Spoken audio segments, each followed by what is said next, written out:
but evil lurks in the hearts of men. The shadow knows.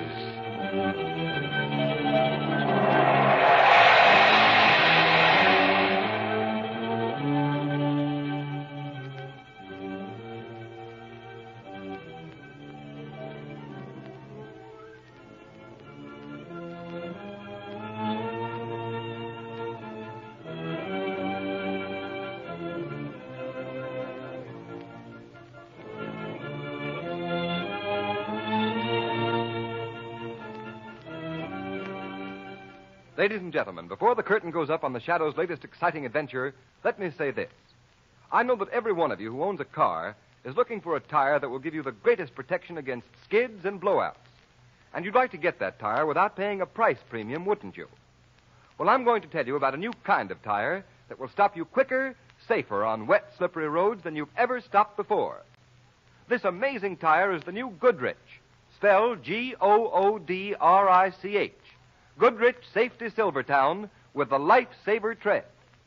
And when Goodrich engineers developed this new tire, they certainly did a job. For instance, you all know what a windshield wiper does to a windshield. Well, motorists, that's exactly what the new Silvertown Life-Saver tread does to rain-drenched roads. Because the never-ending spiral bars of this tread actually act like a whole battery of windshield wipers. They sweep the water right and left. They force it out through the deep grooves. Thus, a dry track is made for the rubber to grip. And that means when you're riding along on wet pavements and have to step on the brake, you'll get the quickest non-skid stops you've ever seen. Believe me, there's nothing like a Silvertown stop to make you feel secure. And when you realize that Silvertowns are also the only tires that give you the famous golden ply protection against high-speed blowouts, is it any wonder this new tire is called the safest thing on wheels? Have this life-saving tire put on your car before it's too late. There is no extra cost. The Shadow, Lamont Cranston, a man of wealth, a student of science, and a master of other people's minds, devotes his life to righting wrongs, protecting the innocent, and punishing the guilty. Using advanced methods that may ultimately become available to all law enforcement agencies, Cranston is known to the underworld as the Shadow. Never seen, only heard. As haunting to superstitious minds as a ghost. As inevitable as a guilty conscience. The Shadow's true identity is known only to his constant friend and aide, Margot Lane. Today's story, The White God. Gentlemen, the Navy Department has today asked me to give ship owners this message. We have today abandoned our extensive air and sea efforts to trace the missing yacht owned by Rudolph Hoyt, millionaire scientist, last reported in that region of the South Pacific which has in recent months come to be known as the graveyard of the Pacific because of more than 15 disappearances of ocean vessels in that area within the past 2 years. Admiral Champion, we ship owners beg you to continue your investigation to clear up this mystery of the South Pacific. All this publicity of missing ships, especially the publicity about the Hoyt yacht, has ruined our Pacific shipping. Yes. Why, we can't even sign up a crew to ship on our boat. I tell you, Admiral, this mystery must be cleared up. At once it must be Gentlemen, cleared up. gentlemen, the Navy is just as anxious as you are to solve this mystery because of our naval operations in the Pacific, but we can't find a single explanation. May I make a suggestion, Admiral? What's that? Don't bother to try and see where I am, gentlemen. You can't see me. Well, who are you? I am the Shadow. The Shadow. You're that invisible man who's always helping the police and always working against crime? Quite right, sir.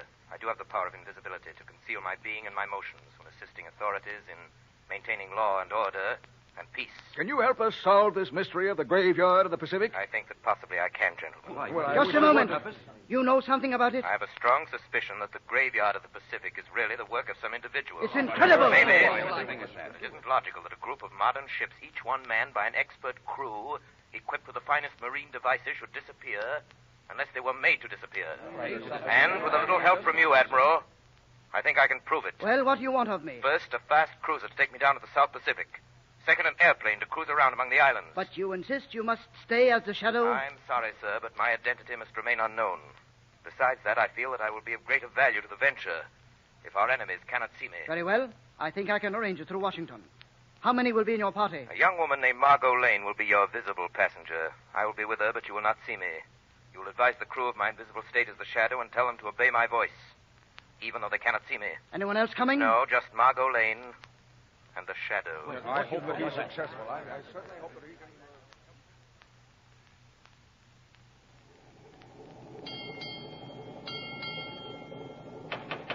Who is it? It's the Shadow, Margot. May I come in your cabin for a moment? Certainly. You may lock the door now. I'm inside. Now, we're all alone? Yes, it's safe for you to become visible now as Lamont Cranston. Well, how do you like being an honored guest on a Navy cruiser? It's very exciting, Lamont. But how do you expect to find the graveyard of the Pacific? No one knows where it is. Well, that's what I've got to find out. How? I'm not quite sure yet.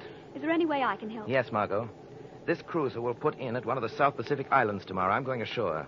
I may be gone a day or two or a week, trying to get my information. I'd like you to stay close to the shortwave set. The moment I have any information, I'll contact you, please. As soon as you hear from me, do the thing I ask you to do at once.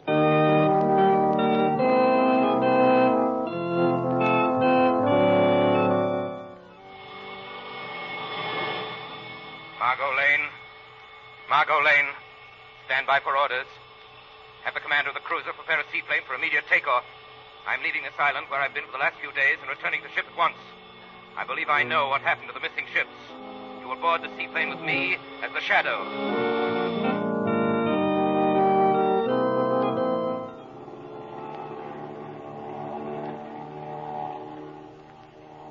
Where is this seaplane taking us? Taking us to an island on which there lives someone the natives call the White Guard. A witch doctor told me about him. The White Guard? Yes. From the witch doctor's description, it's obviously a man who has managed to overawe the ignorant natives with elemental experiments in chemistry and physics, which he passes off as magic. Violet, what made the plane lurch like that? I don't know, Shadow. There it is again. Something's tugging at the plane. Tugging at the airplane? Yeah. But the motors have gone crazy. I can hardly keep them going. Violet, we're descending. Yeah, we're being pulled down. Look, we're heading toward that island. You're right, Margot. Look, the wreckage of boats. Crashed on the rocks. Deserted in those coves. This must be... Yes, Margot, the graveyard of the Pacific. Hey, look at the wings of the plane. The rivets are being torn out. Yes. There goes a white ring strut. We're diving into the sea. Violet, can you level the plane off? Oh, no, I can't. Level off or we'll all be buried in the plane at the bottom of the sea. Okay, get ready to jump. We're going to hit the water.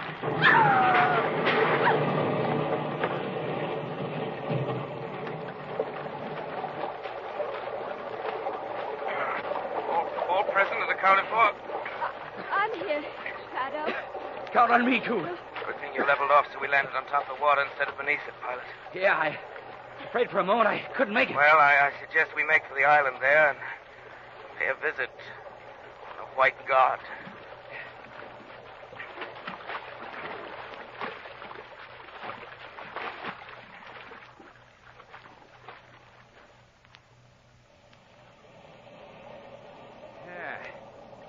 So this island is the graveyard of the Pacific. The wreckage of those boats convinces me that it is. Look at them, piled up on the rocks, some of them out there in the cove. Yeah. They all look deserted. Yes, I don't see a soul. What I can't get is what happened to the plane. It was like a magnet pulling us. What might be more truth than poetry, who knows? What do you mean? I have an idea that this island is a huge magnet. A natural magnet, you mean, because of rocks and minerals? No, a man-made magnet. Are you kidding us? No, I don't think so. There's no natural magnet strong enough to attract ocean vessels and cripple airplanes. What, You see this hill in back of us? Yeah. Rises up like a sugar cone. I was noticing it from the air. There's a huge hole in the top of the hill. This must be an extinct volcano. I have an idea that it's been converted into a magnet. A magnet pulling ships to their destruction. Well, I'll be... Listen. Drums. Natives. Yeah, sounds like a big time going on the other side of that hill. Yes. This calls for a little exploration. Margot, you and the pilot wait here. Nix, I'm not going to miss the fireworks. I'm going with you, too. All right, if you insist. As you go around the other side of the island, come up through the woods I saw from the plane. We don't want to stumble into any cannibals. Okay, let's go. Let's hope they don't try to make a banquet off of us.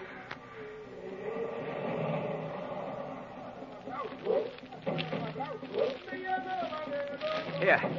Yeah, we can see them all right from here. Yeah, there they are. Boy, just look at those natives. Must be several hundred of them. They're all painted up. Judging from those fires and that feast laid out on the ground, they must be having some ceremonial. Look, at the top of the hill. Well, I'll be... Where did he come from? The White God. He came right out of the top of the hill. You're right, Margot. Remember I told you that hill was an extinct volcano. That means that inside of it, running down through it, there's a shaft through which the volcano used to erupt. He merely made his appearance by coming up through that shaft. Say, the natives seem to think he's a god by the way they're acting. Exactly. He's made them think that he has some magic power by which he comes up right through that hill. Look. Holy smokes! The natives are carrying a white man up the hill to him. That white man is Rudolph Hoyt. Hey, look. They're setting burning torches to the guy's body. Margot. What is it? They're going to sacrifice Hoyt. Sacrifice him? Yes, a human sacrifice to the White God. Stop putting those torches against me. Stop putting those torches against me. Ah, Mr. Hoyt. Oh, Colin. Lloyd Collins. What are you doing here? Since being dismissed as your assistant from the university, Mr. Hoyt, I have become a god. A god? Yes, a white god here at the mouth of this volcano, able to perform miracles of magic, even to pull great vessels and lighters from their courses to sea to my very feet. You recognize that magic, Mr. Hoyt? Recognize it? Of course I recognize it. It's the whole new application of the principles of magnetism which you stole from me. Harsh words to speak to a god, Mr. Hoyt. You must be punished for them. Burn him. Apply the torches to his body. For heaven's sake, Colin, stop him. Oh, stop him, Colin. Oh, stop this torture. The fact that you are stop sailing this within torture. range of my magnetic devices was sheer fate, sheer coincidence. But I am delighted to have had the opportunity of receiving you and your colleagues. Oh, what have you done with my daughter? With the others from the yacht? You will join them presently. Oh, where are they? In the very bowels of this volcano, my friend. You mean you've thrown them down into the crater? Precisely. Oh, you fiend! I will not attempt violence, Mr. Hoyt. The natives resent having their god abused. And now I kill two birds with one stone. First, I remove you and become sole possessor of the secrets of my magnetic theory. My theory, you mean? And secondly, I satisfy the thirst of my subjects for a sacrifice. Seize him! No! Colin, oh, for mercy's sake, Colin! Throw him to the altar of the white god! Throw him down into the sacred volcano! Colin! Throw him in! Colin!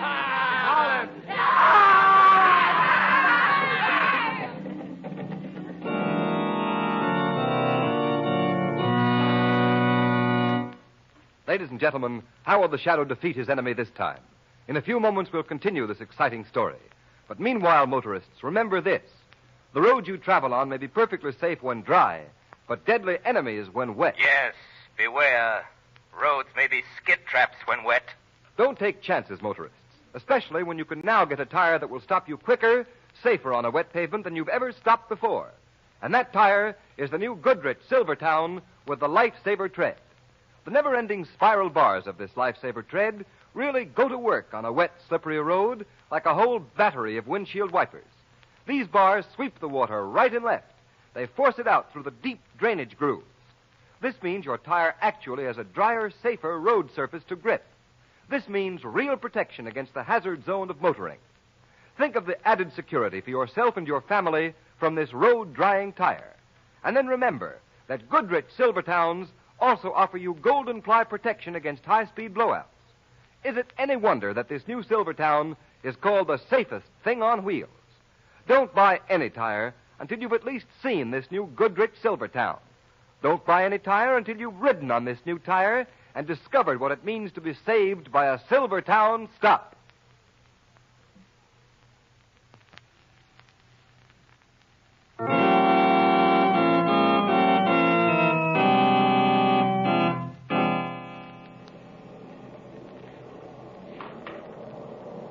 Careful of your footing going down this rope ladder. Yeah, Shadow.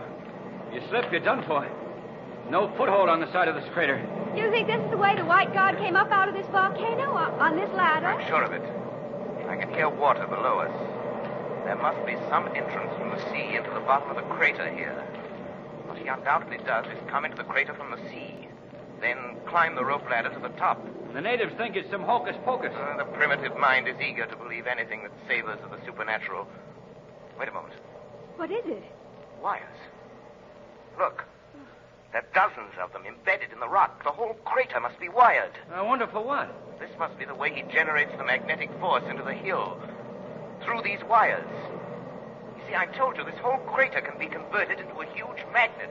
Yeah. I see the wires right here. Look out, don't touch them. Oh! Hang on to the ladder, Margot. Hang on to your life. You too, pilot.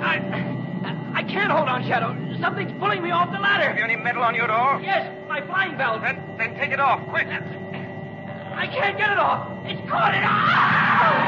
Oh, Lamont, what happened to him? Oh, please come out of the invisible state. We're alone now. I want to see you. I'm frightened. That flying belt. The magnetism in the mountain attracted it. It's dashed him against the walls of the hill. His touching the wire set the whole magnetizing mechanism going, Margot. We're inside a huge, monstrous magnet that'll pull everything metallic for miles around to destruction. Lamont, the vibrations are shaking me off. I can't hold on any longer. There's water down below. Dive into it, Margot. Maybe we can find a way to swim out of here. Dive, Margot. All right, Lamont. Good. I'm following you. Well, there must be a way to get out of here. Out to the sea. Better find it before the mountain crushes us to death, too, with its vibrations.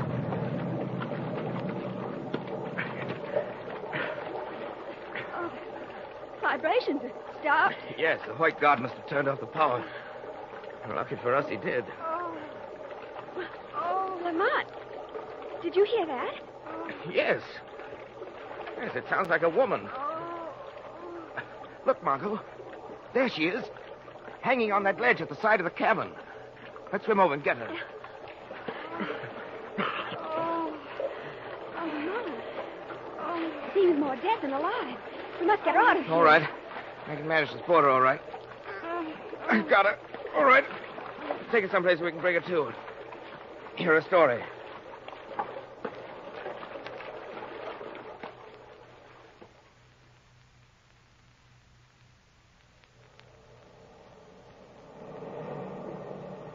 I believe in you, Mr. Shadow, although I cannot see you. Yes, I'm Rudolph Hoyt's daughter. I was supposed to be sacrificed like all the rest, but I landed on the water, and it broke my fall.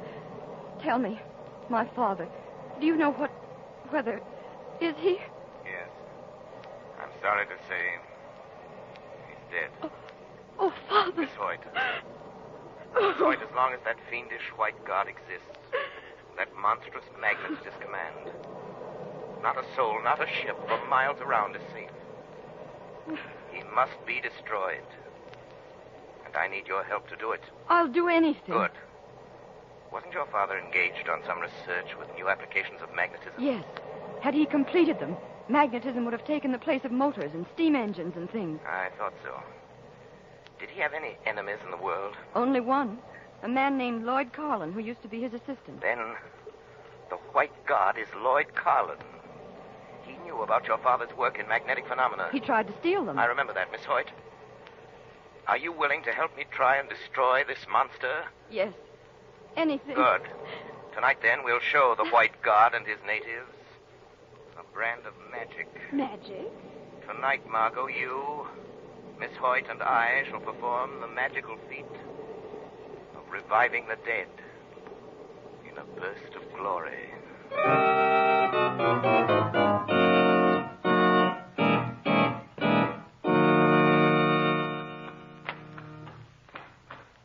Careful.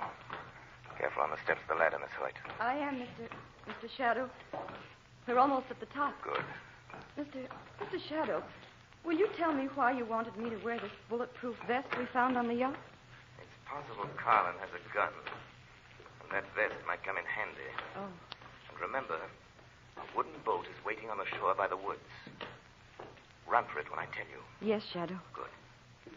I imagine Margot will be directing the searchlight from the yacht onto the top of the hill any moment now. There it is now.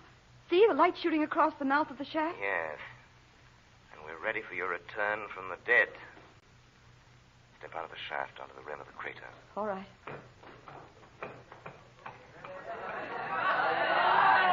Look, the natives have seen me. They could hardly miss you in that searchlight. Now, walk down to that ledge. I'll be with you, although you and the natives cannot see me. Yes, Mr. Shadow. Remember, let me do the talking. A masculine voice coming from a reincarnated woman should prove quite a shock.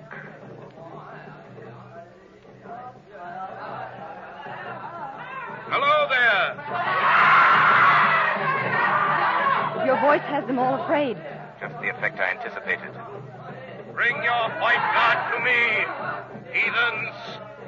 Let me challenge him for what he is. A vile and murderous imposter. Will the natives understand that kind of language? So, I think so. Carlin hears me. That's all I'm interested in. Where is this white god? Come here, imposter, and be exposed before your master. Be exposed for what you are. Here he comes now, Mr. Shadow. Remember, don't be afraid, Miss Hoyt. No matter what he does. Greetings, Mr. Carlin. What nonsense is this? Nonsense? Yes. Your voice, Miss White. Yes, I lost my voice temporarily when you threw me down into the crater. And when it returned, it was the voice of a man. I'm in no mood for joking. You're hiding in the shadows and speaking for Elise Hoyt there. Who are you? Where are you? Tell me or I'll shoot. A waste of bullets. Shooting into the shadows, Carlin. I'll hit you. You think you can shoot invisibility? For shame, Carlin. You, a great scientist. Whoever you are, you can't stop me from destroying Elise Hoyt here as I destroyed her father. Come! Come, all of you! The girl must be destroyed in the sacrifice to the white god! Throw her into the crater! I say, come and destroy this woman! I am afraid your power over the natives is slipping, Carlin. Then I'll throw her into the crater myself. Keep away from her. Knock me down, will you? I'll Get kill up you. off the ground, Carlin. God shouldn't get so close to us. I'll kill you wherever you are. Look, my friends, look. The white girl returns from the earth where you threw her. Why? Because the earth is angry with the white god. He rejects his sacrifices. The girl is your new and only god. I am the white god. Watch, I'll show you with the fire from my gun. Watch and see how much of a goddess she is. You see, Carlin, even gunfire can't destroy her. It must. Careful, Carlin. Your native disciples don't like to be disillusioned about all your claims to power. I shan't disillusion them. You already have. First, Miss Hoyt returns from the all-destroying sacrifice. Then your gunfire fails to phase her. What other magic have you to hold your followers? I'll show you. Shadow, he's running up the hill. He's running to the top of the crater. Start his magnetizing device. We must stop him. I'll show you who's all powerful here. Shadow, if he starts that magnetizing device, we'll all be shaken from the crater to our death. Then run for your life, Miss Hoyt. Run to the boat. Go through the woods. Oh, but he's already at the top of the crater. Run for your life. I'm going to stop him if I can. So powerful, my invisible friend. When my magnetic mechanism shakes you off the hill to the rocks below and crushes you. No, I touch the wiles and... I'm right beside you, Carlin. I'm right beside you.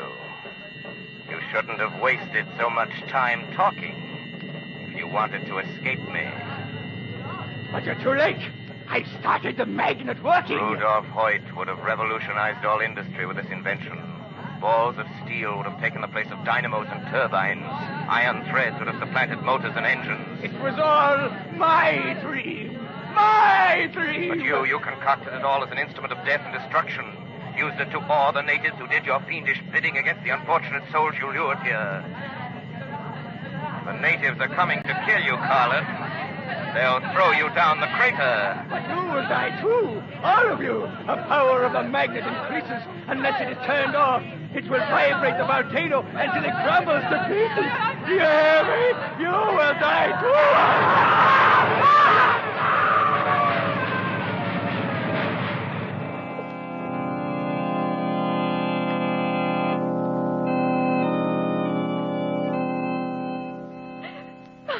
Miss Hoyt.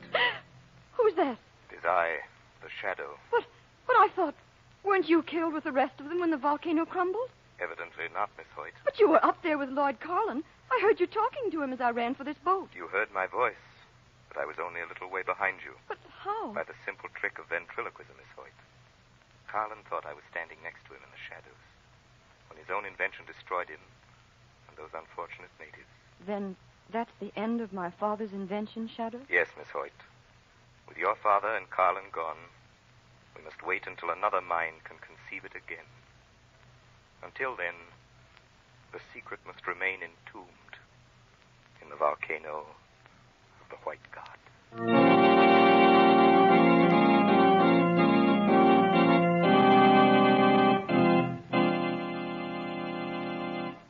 You have been listening to a dramatized version of one of the many copyrighted stories which appear in the Shadow magazine.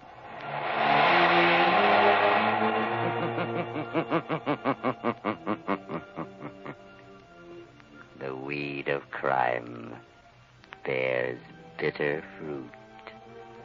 Crime does not pay. The Shadow knows.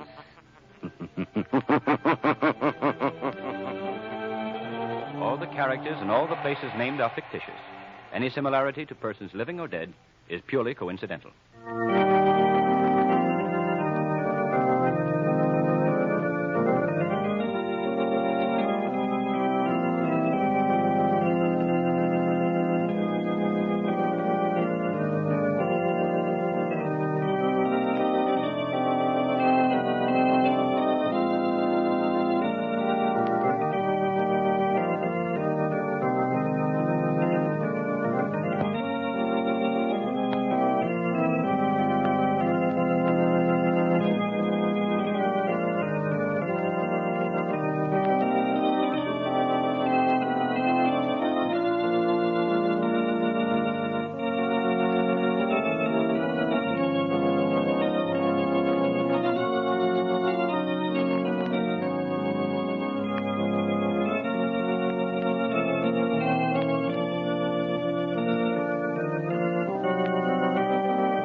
Check, testing, what? Yeah, fuck it.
Hello?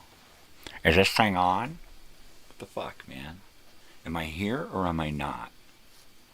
Because I don't really fucking know, man. Right? And dog's looking at me like, you're not here, man. You're still asleep. I never went to sleep. I know. My dog Sam wishes I would go to sleep. But I did not go to sleep last night. We got back early enough. I mean, we got back from the House of Blues before 1:30, which was, I told my daughter we should be home by 1:30. We got home at 1:17. So, I should have gotten to sleep, but I didn't. It was like 1, and then it was like, okay, well, I'm going to be up in just over 2 hours. And then it was after 2, and well, I'm going to be up in an hour and a half. And then it was like, oh, fuck it. Fuck it.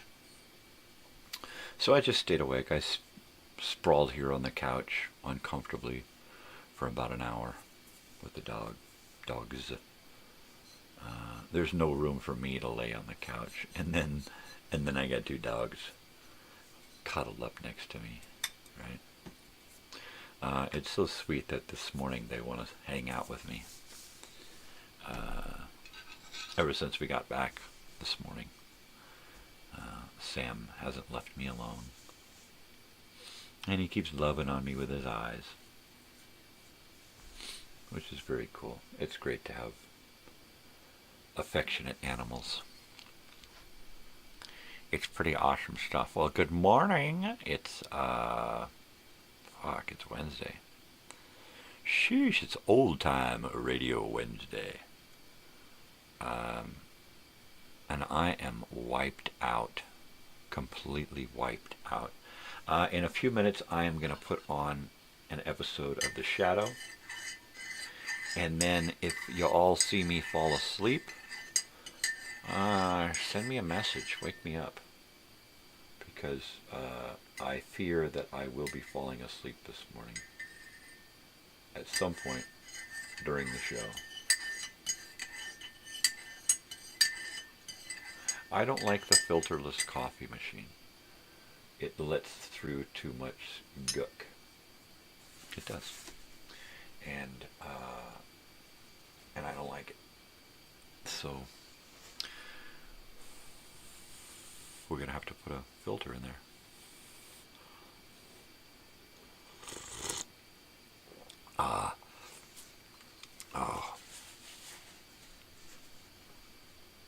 One of the few things that I've ingested in the last 24 hours. Yesterday I had a bowl of cereal. So that's cream of wheat with a cereal bar crushed into it. So I had that bowl of cereal, a cup of coffee, a half a muffin, and a little thing of Pintos and cheese from Taco Bell, a chocolate malt from In-N-Out, and that's all. And then when I got home last night, I tried to eat some more beans and cheese and could not do it. I was going to have some muffin then, but the milk was it smelled a little weird, which it doesn't mean that the milk was bad. It's just that when I smell milk, if it's not less than 3 days old, it starts to smell to me. Just to me, though. I'm sensitive that way. So after, we only get those little quarts, half-gallon things, because nobody in the house drinks milk fast enough to get a gallon, or it just goes bad and then it just sits there. Or it goes bad to my taste, and then I won't touch it. So I drink as much milk as possible when we first get it. And that's quite a lot of milk, actually. I'll use milk in my cream of wheat instead of water. Boil the milk and add the cream of wheat to that so that I'm getting the extra food. And then I'll have, you know, a late night cup of milk. Yeah. But I didn't last night. I am wiped out. I'm going to apologize for having to apologize my way through this show. I don't know how long I'm going to last, honestly. I don't expect the coffee to do much. I made it a little weak, and I dumbed it down with some milk and creamer. But, yeah. I don't want the coffee to do much.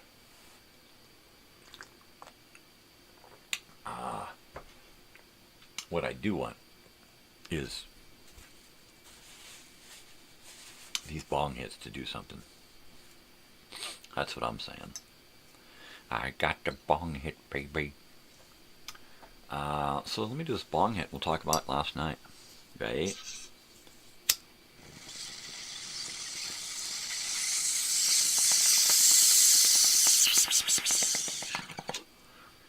There it is. Here's the first bong hit of the day. So,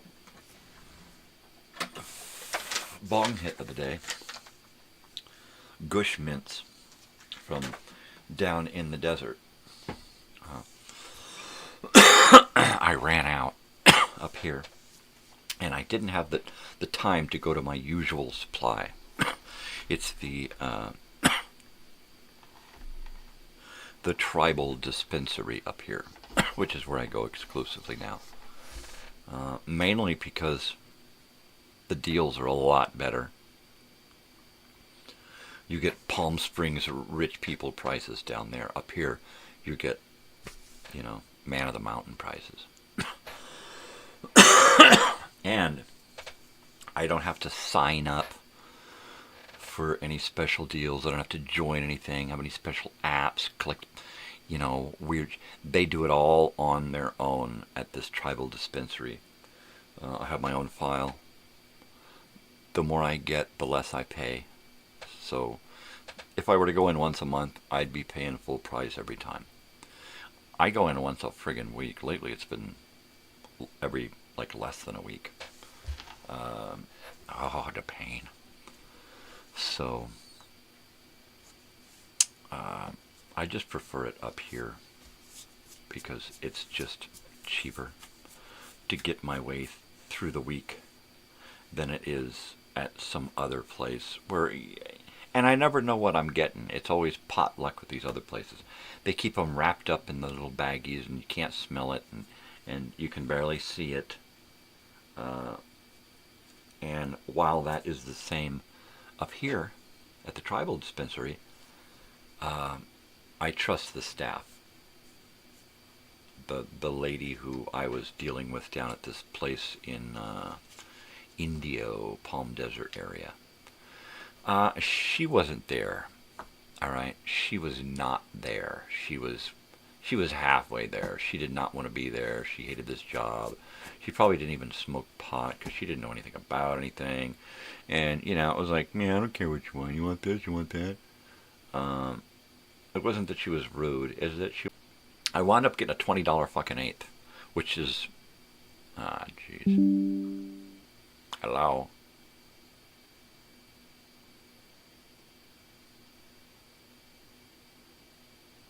Daz, discotheque, Daz, discotheque, Daz, discotheque.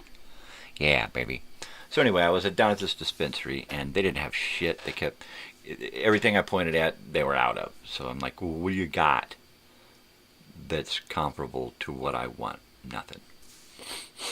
I wound up getting a $20 eighth. 1980s prices, I guess. Actually, I used to get eighths for $15 back in the 80s. When I used to first buy bags of weed, I would get $15 eighths and $25 quarters of really good red hair stuff. Quite often Fallbrook red hair, and I'd get it from my brother's connection, Ducky, and that was the first place that I got weed. Then I would just get it from my friend's parents, my friend's my friend's parents. Everybody knew somebody who had weed back then. Except when there wasn't any weed around. And then it was like, oh man, it's dry, dude. There's no weed around, right? With dispensaries, it don't go dry. It changes a lot. Oh, that's all gone. But we got this new stuff. There's always new stuff.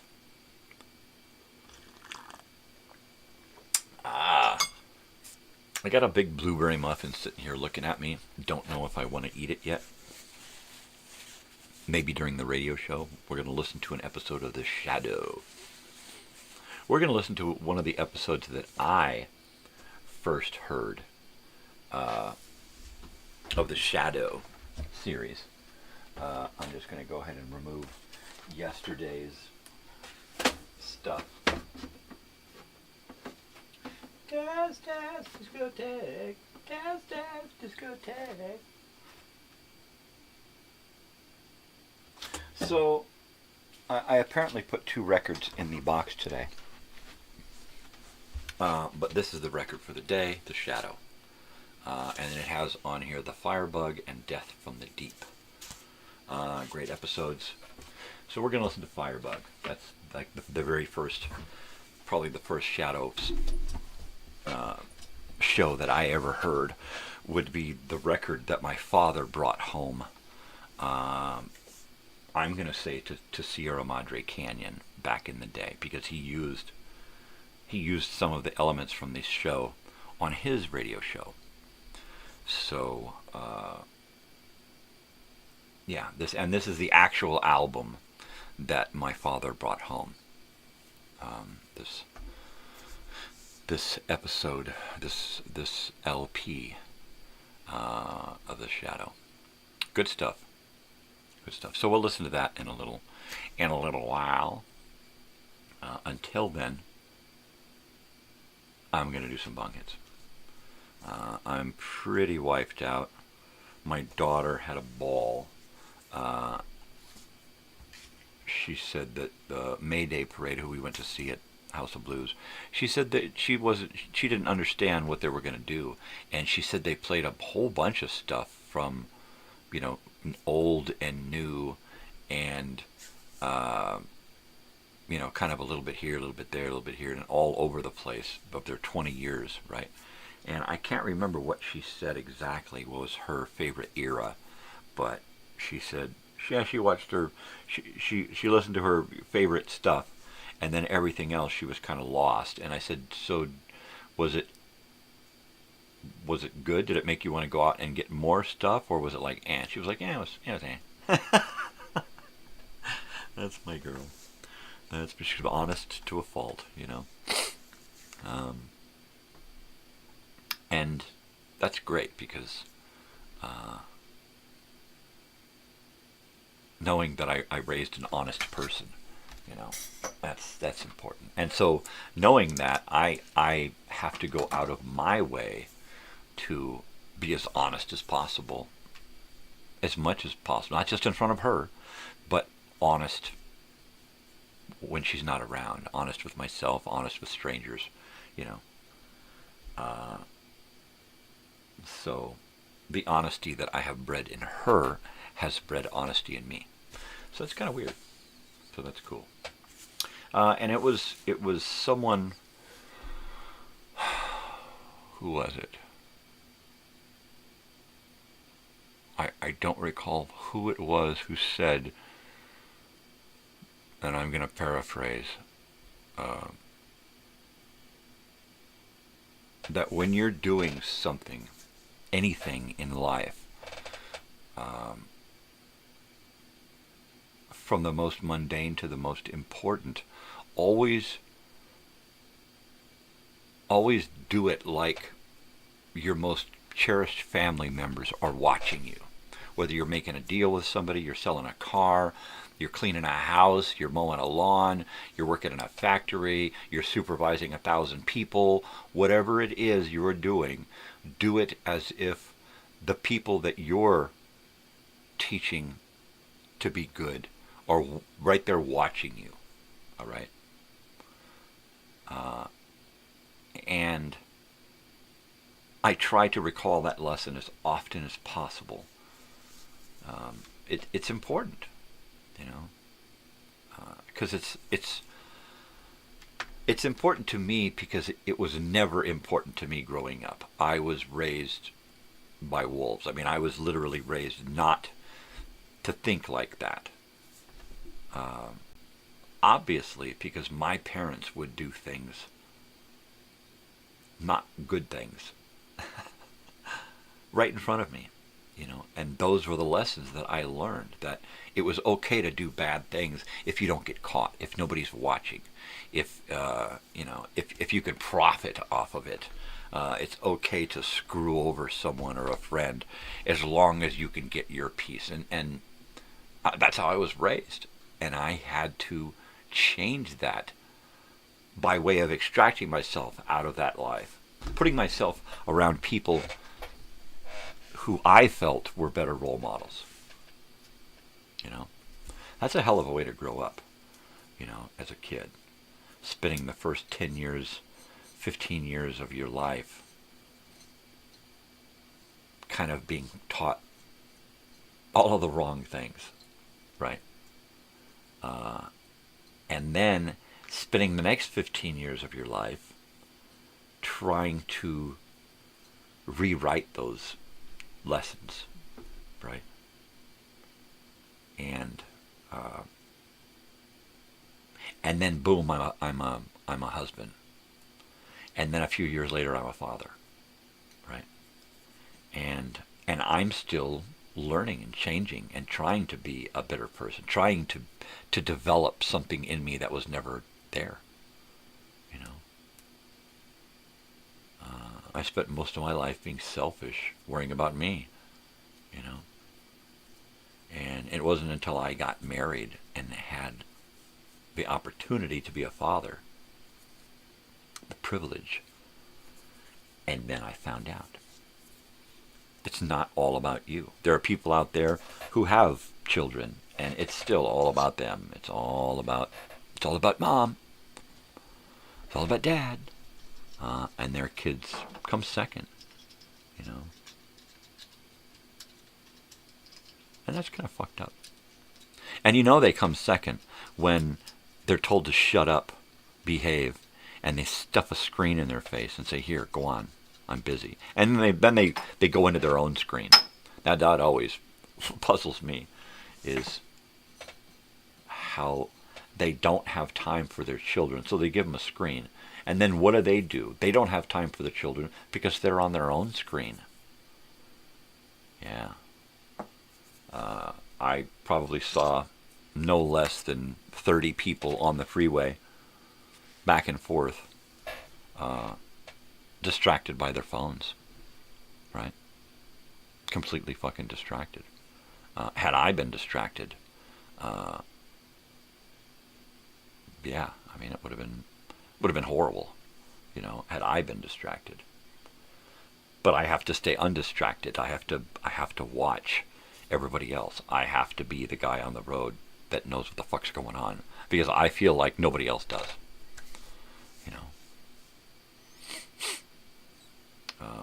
I think I'm going to get a break for a little while. I think. I can't remember. I don't think my daughter wants to tell me when the next show is until we get a little closer. Because she knows I'll be like, "Oh, it's coming up, isn't it?" Yeah. I'm pretty worked. I'm surprised I'm here. When my alarm went off, I had just finally dozed off. And the alarm went off, and I'm like, "What the hell? Oh shit, that's right." And so I did my snooze, and I just kind of laid there with the dogs and did my snooze. Snooze number 1, 10 minutes. Snooze number 2, 20 minutes, get up at 4:20.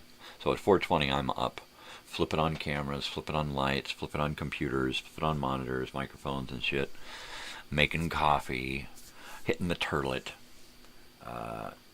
and then at 5 o'clock I show up. And I don't know how I fucking did it this morning. I don't know. Everything in me this morning told me don't do it. Don't turn that stuff on. Don't do it. Just stay in bed. In fact, get off the couch and go to bed.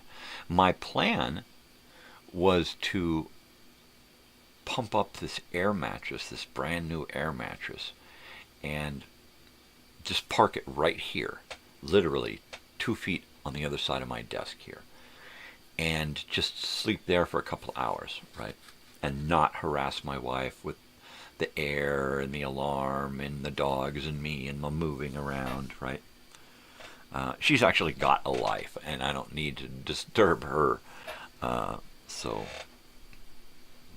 I decided, you know what? I'm going to do the air mattress out here. And wouldn't you know it, it's brand new.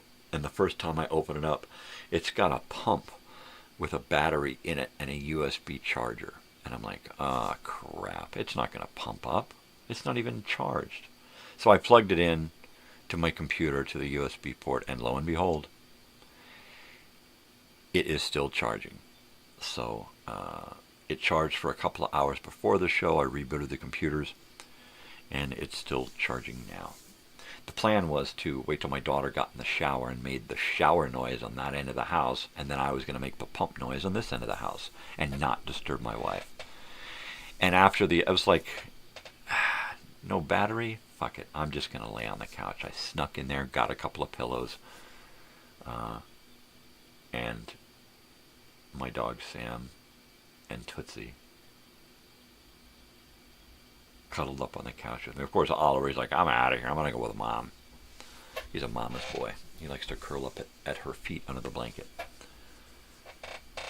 Yeah, he's a cutie. Well,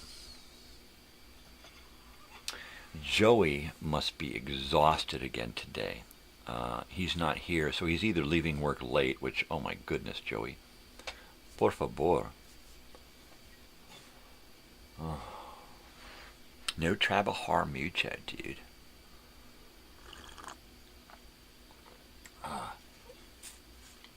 Yeah. And I don't know what I got going on today. I don't think I have anything going on today. I think today is a rest and recovery day. I think I am going to pig out on something this morning. It'll probably just be a bowl of cereal. I'm going to pig out. So we get out to Anaheim, and my daughter directs us to downtown Disney, and we get there and we get out park, and I'm like, it's so close. You know what? I'm not going to put my teeth in. I said, I'm going to wait because it's late and we want to get in and get early and get a good seat, right? We get over there. Downtown Disney keeps changing, right?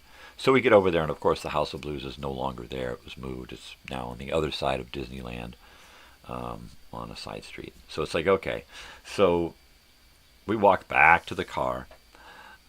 We didn't have to pay for parking. She was nice enough to, okay, you guys are here for a couple of minutes. Come on.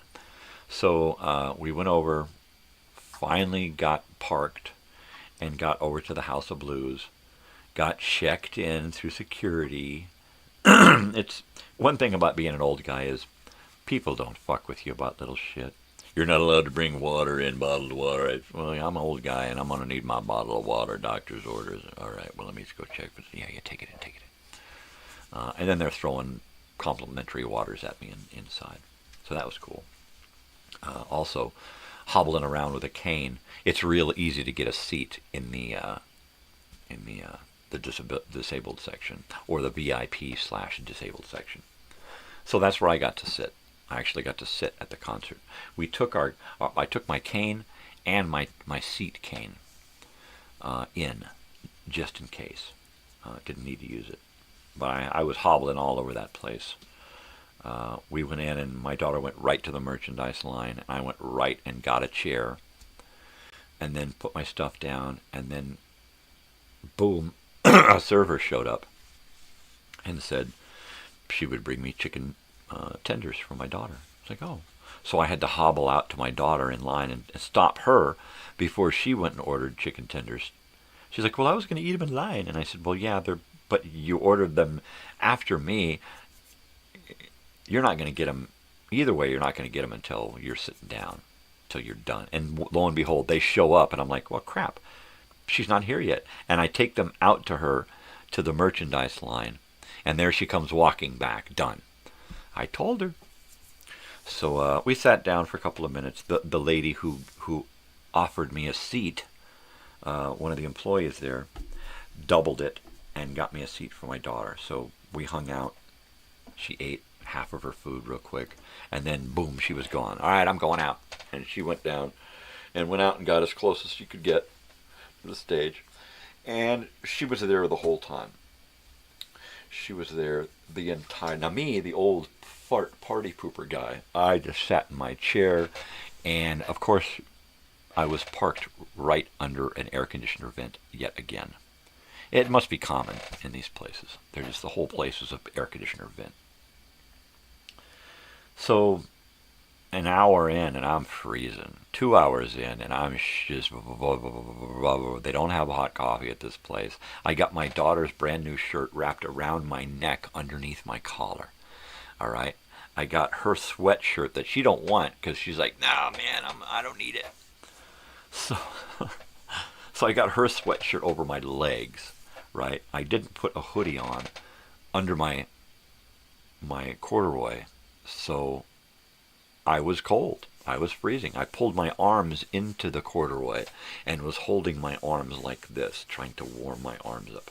And after about an hour of that, there was still a couple of hours to go. The main act hadn't even come on yet, and they were a 2-hour act. So I was like, oh, fuck. So I text my daughter, and I'm like, so, how you doing? She's like, I'm having a blast. So, you don't need me for anything? Yeah. How would you feel if I went to the car? I'm freezing. She said, yeah, fine, go for it. Get out of here. I'm like, really? She said, yeah. I said, you want your sweater? She said, no. Fuck. So I grabbed the 2 canes, the chicken, the sweater, the poster, the shirt, all of this shit, and I hobbled my way out to the elevator.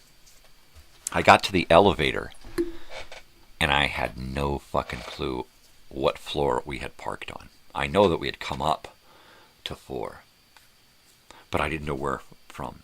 So I went down to a level, I hobbled out, walked around the elevator into the parking, and beep, beep, beep, couldn't hear anything.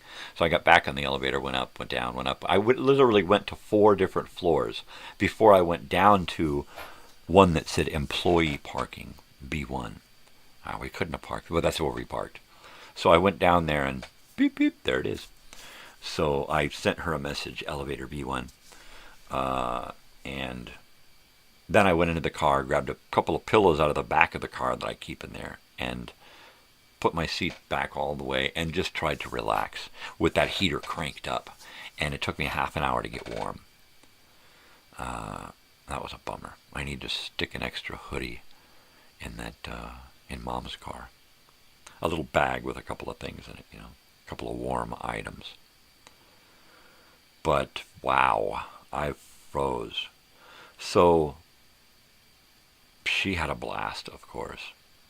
I worried the whole time that I was trying to rest so that I could be coherent for the ride home. And she's stayed up late working on homework for the last week, right? Getting very little sleep, not to mention getting up and going to school. And yesterday, she got a couple of hours sleep.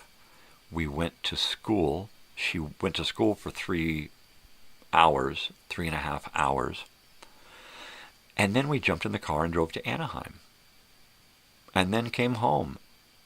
And she didn't bat an eye. She stayed awake the whole time. And was in a really good mood, wasn't cranky. She never gets cranky. She gets moody. Like we all do, you know.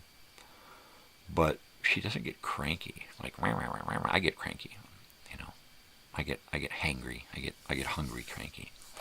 Not so much lately anymore. I'm really used to being hungry now. The hungrier I get, the less crankier I get. I just get like, you know, whatever. It's whatever it is, you know. And I'll eat whenever I eat, and whatever it is what it is, you know. And I'll be thankful for whatever it is. And that's the way it is now, you know. Yeah, I'm just You know, food, take it or leave it. I should be taking it a lot more. But oh well. Oh well. I'm going to have to heat that up. Totally. So, yeah, I've got their little House of Blues blue thingy here that I cut off when we got home this morning. The Ace, the holiday chicken here, his mask, the rubber band for his mask popped off. And it's a good thing it spun around this way because it landed on my desk and not on the floor. So I have to put new rubber bands on Ace's mask so he can put it back on again. He doesn't like to be without his mask, not since Halloween. Them darn kids. Them darn kids. So yeah, the album for the day is The Shadow. And it's gotta be one of my favorite shows. I mean, fucking Orson Welles, you know. Orson Welles. And what's really heavy duty about Orson Welles is that he was the biggest thing in Hollywood in the 1930s. The biggest thing in Hollywood in the 1930s and through the early 40s. And he died a pauper. He really did. He died living on somebody's couch. I mean, he was an old fart that had nothing. Absolutely nothing.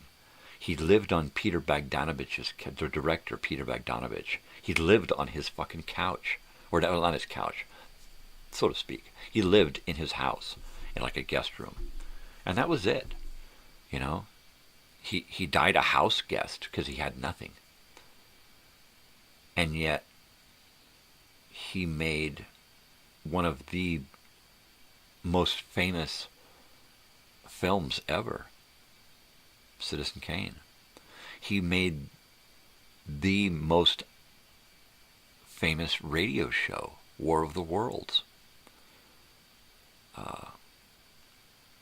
He did some great cinema and fantastic radio.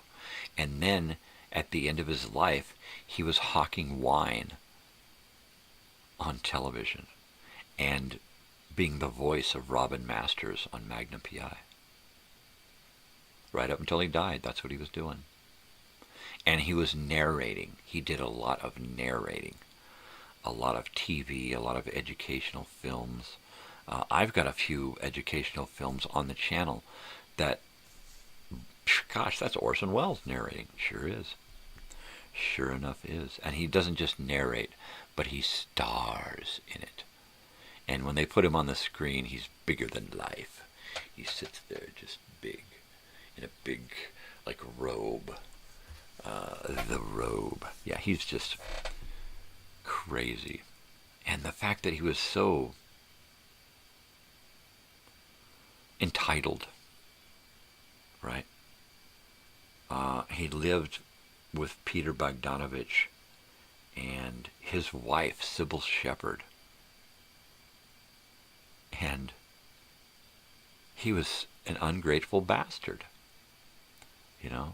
He couldn't even find it. He couldn't even find it in him to compliment Peter Bogdanovich on his work.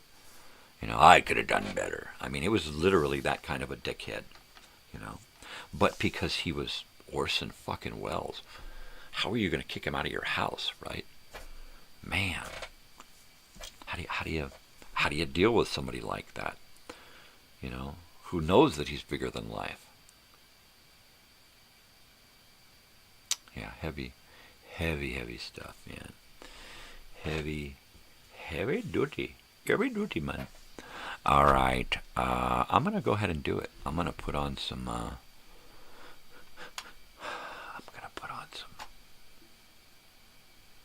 What you call it? The Shadow Knows. Wah wah wah wah wah. Wah wah wah wah wah. Wah wah wah wah. The Firebug. April 10th, 1938. Is that the one? That is the one, because this record here came out in 1978. So this is like 38 to 78, so that's what, 40 years later? It doesn't say anything about these specific episodes or what year. It looks like it just has this boilerplate shadow thing here. But we know that it's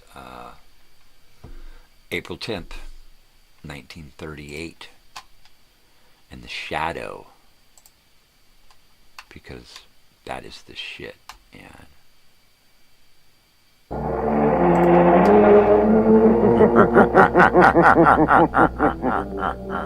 Who knows what evil lurks in the hearts of men? I don't know. Some Holmeson? The shadow knows. Oh, right, the shatter. The shatter knows. Oh, wait, it's right out here. Yeah, baby. The shatter.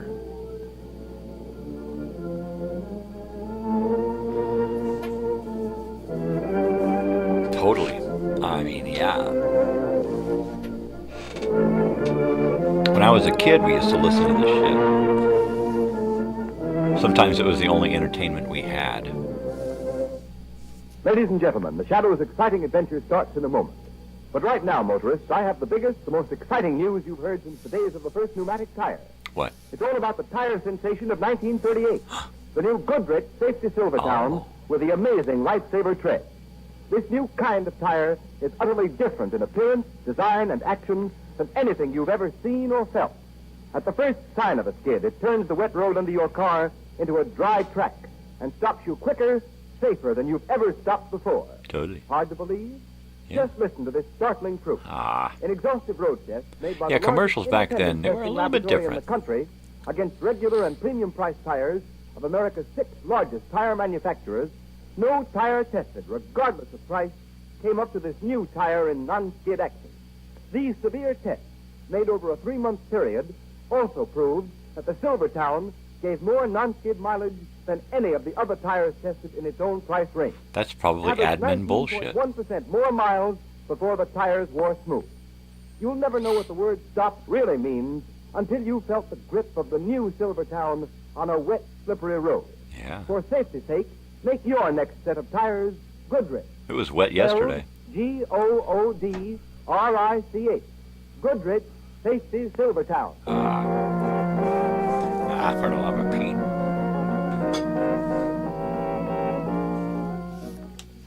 The Shadow, Lamont Cranston, a man of wealth, a student of science, and a master of other people's minds, devotes his life to righting wrongs, protecting the innocent, and punishing the guilty. Yeah. Using advanced methods that may ultimately become available to all law enforcement agencies, Cranston is known to the underworld as the Shadow.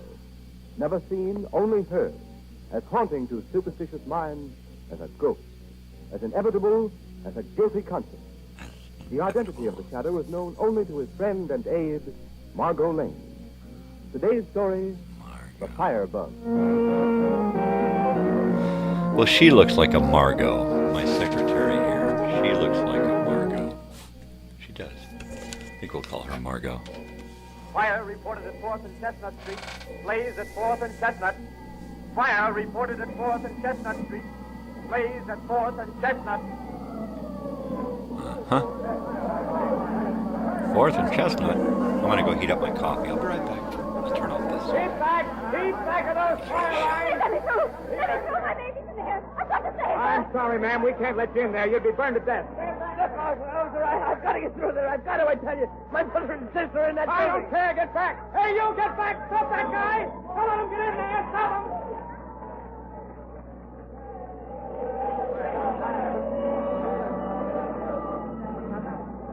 Hello, Chief. How did the firebug get this time? Oh, hello, Commissioner Weston. I had a notion this would bring you out. Near as we can check, it's 3 dead and 6 badly burned. Oh, that's bad. Any idea how it started? It's the same story as the last 6 tenement fires, Commissioner. It started in the hallway with an oil-soaked baby carriage. Callahan, there's no doubt about it. We're dealing with a pyromaniac. These 6 tenement houses fires all started in hallways and in an oil-soaked baby carriage. I know. That's what my department's been trying to hammer into your head for the past 10 days. What's the matter with your police force? Can't you pick up this crazy firebug? Well, we've done our best. Rounded up every possible suspect in the city. Questioned hundreds of them. Well, Commissioner, I'm here to tell you that if something isn't done and done quickly, the city council will have your job and mine, too. Yes, I know. Careful what you say, Calvin. Here comes a couple reporters. Well, listen, it looks like that crazy firebug's put another one over on you. What's the matter, Commissioner? Can't you find this nut who's running around with a box of matches and a can of kerosene? We're doing everything possible. Yeah, and meanwhile, a couple of dozen poor devils get burned to death. The whole town's scared stiff, wondering what this maniac's going to burn next. Maybe it's time you called in that mysterious friend of yours called the Shadow, Weston. Yeah, why don't you get the Shadow to help you? We'll capture the maniac without the Shadow's help. Hey, look out! Look out! Get back there! Get back! Get back there! Back! The walls! The cave again!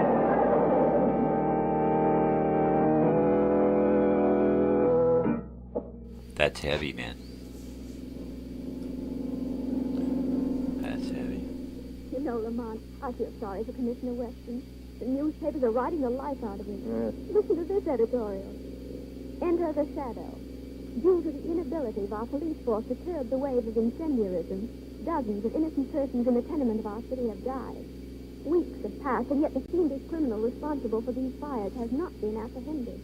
It would appear that again the people are in need of help from that mysterious figure known only as the Shadow. Yes, Margaret, the newspapers are treating Weston and his police force to the rough bed. Pyromaniacs are one of the most difficult... That sounds like a young Agnes Moorehead. Therefore, enter the Shadow. Yes, Margot, but this time, if it's humanly possible, I'm going to see that Weston gets the credit for breaking this case, if it can be broken. Is that why we're driving through the tenement section now? Yes, Margot, I've been checking a theory of mine for several days now. Yes, but only as Lamont Cranston, the amateur criminologist. Well, here we are. It's just another tenement house, Amateur. as far as I can see. Except that it has a fur dealer shop on the ground floor. Ah. Wait here for me, Margot. I'm going in there. Won't be long. If you see a mink coat lying around somewhere, you might bring it out with you. It might make up for the agony of curiosity you're causing me. Well, I can tell you this much before I go in, Margot. In the last 4 buildings fired by this pyromaniac, there's been a fur dealer's shop on the ground floor. The man who runs this shop here had his establishment in the last place that went up in flames. Huh. Well, he certainly moved into another fire, sir. Exactly, Margot, and I'm curious to know why. But look, Lamont, why pull your hat over your eyes and roll up your coat collar like that? It's just that in case the Shadow has to visit this fur dealer later, there won't be any connection with Lamont Cranston. Wait here, Margot. Don't under any circumstance come in that shop. Don't do it, Margot. Don't do it.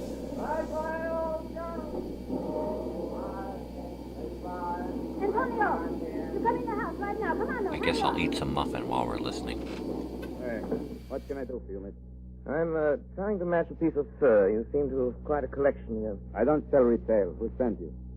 Didn't you used to have your shop over at 4th and Chestnut? I moved. Oh, yes, that's right. The building you were in burned down. I hear several people burned to death. Yeah, so the papers said. You lost all your stock, I suppose. Were you covered by insurance? Look here, I got no time to talk to you, mister. You better go match your fur someplace else. Wait a minute now, not so fast. I might be interested in some furs in wholesale lots if the price is right. You come back some other time. I ain't got time to talk to you now. You don't seem very anxious to do business.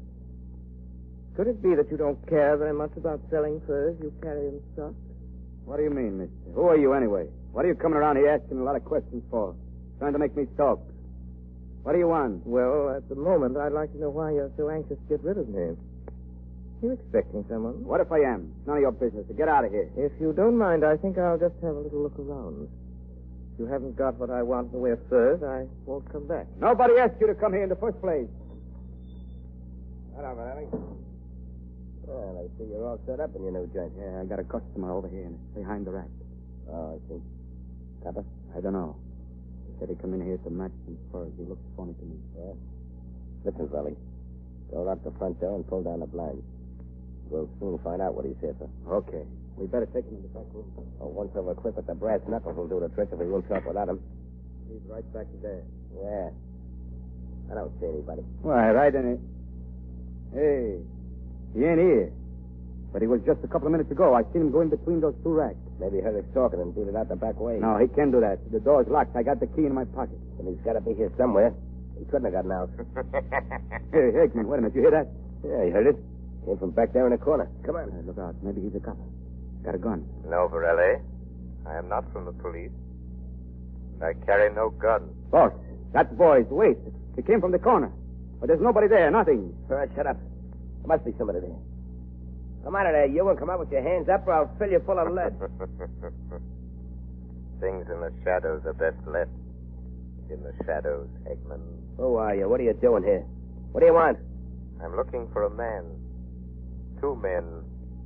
Perhaps more. Who have burned scores of innocent people to death, caused thousands of dollars damage to property, and terrorized the whole city. I think I have found them. He knows. Get him out, General. Yes, I know. You betrayed yourself. Who are you? Come out of there, I swear I'll shoot. I am the Shadow, Hegman. Shadow? Hegman. The newspapers for days now, they've been saying the Shadow fella could find out who set the fires. And now he's here in the shop. Shut your mouth, Riley. Well, I'll shut it for you for good. Yes, Hegman. A bullet would silence Borelli, but nothing you can do can keep me from reading the thoughts that are racing through your mind. You're caught, and you know it. Reading our thoughts? You're crazy. It can't be done. Yes, it can. I can read your mind. It is making pictures like the writing on a slate. You've given me the motive for these crimes. You're a broker. Sure, that's right. Hegman's a broker. Shut up. Yes, Hegman, you write heavy insurance on the stock of men like Borelli. On stock that doesn't exist. You're not reading my mind, Shadow. You're just guessing. You're smart, but you're not smart enough or you wouldn't have walked into this place. And I'm telling you here and now, you'll never walk out. The door's locked. I don't care how much you know. Because you'll never live to tell it. A bullet from that gun won't save you. You've set your last fire. Hey, boss, he knows everything. What are we going to do? I tell you what we're going to do. Borelli, get me that can of kerosene. But it's in the back room, boss. I'm afraid to go. go. As I tell you, you yellow-livered fool. So I've set my last fire, have I, Shadow? Yes, your last fire. Borelli, don't stand there. Do as I tell you. Get that kerosene. Go on. Hey, but this Shadow, I can't see him. I don't know where he is. Listen, you fool. I've heard about the Shadow. He has some trick of being able to appear in a room without being seen. But he's here, all right. And if he lays a hand on you, if he tries to stop you, grab hold of him, and I'll do the rest. Go on, I tell you. Oh. So you don't work alone, Shadow. You've set a trap for us. Well, you're caught in your own trap. Quick, Riley, get that kerosene. All right. I'll get it. Andre, are you in trouble? Why don't you answer, Shadow? I'll deal with you alone, Hegman. I'm going to get the police. Before the police can break in here, you'll be burned. Here's the kerosene. Pour it on the floor. Throw some on those fur racks. Hurry up. That girl's gone for the cops. We go out the back way and lock the door, huh? And then this Shadow, he die quick. All right, Shadow. Now, you just try to come through this back door, and I'll finish you off with a bullet before the fire can get you. Come on, Burley, that's enough. Get back. Get ready to slam this door the minute I touch a match to this newspaper. You're signing your death warrant, Hegman. No, Shadow, yours. Don't think you can break through the front window and get out because it's covered with steel wire. All right, come on, boss. You should go up quick. Hey, boss, what's that noise? Just a car in the street. Come on. We're getting out. Close the door. Lock it.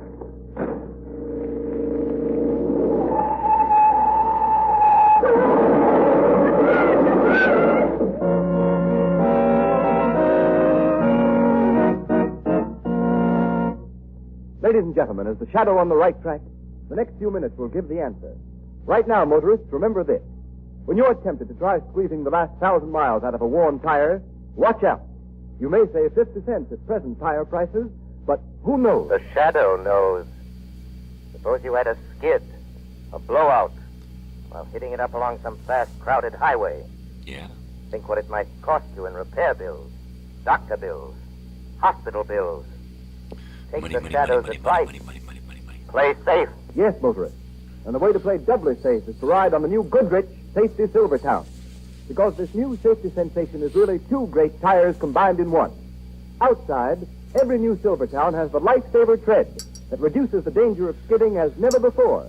Gives you and your family a new feeling of security no matter how wet the weather. No matter how wet the weather. Inside the Silvertown tire, there's the famous Golden Ply protection against high-speed blowouts that has already saved thousands of lives. Why should you risk your neck through skid or blowout when today you can get life-saving protection against both of these common driving hazards without paying a cent extra? Replace unsafe tread-worn tires with a set of the new Goodrich Safety Silvertown. The tires that give you the skid protection of the sensational lifesaver tread, plus Golden Ply blowout protection at no extra cost.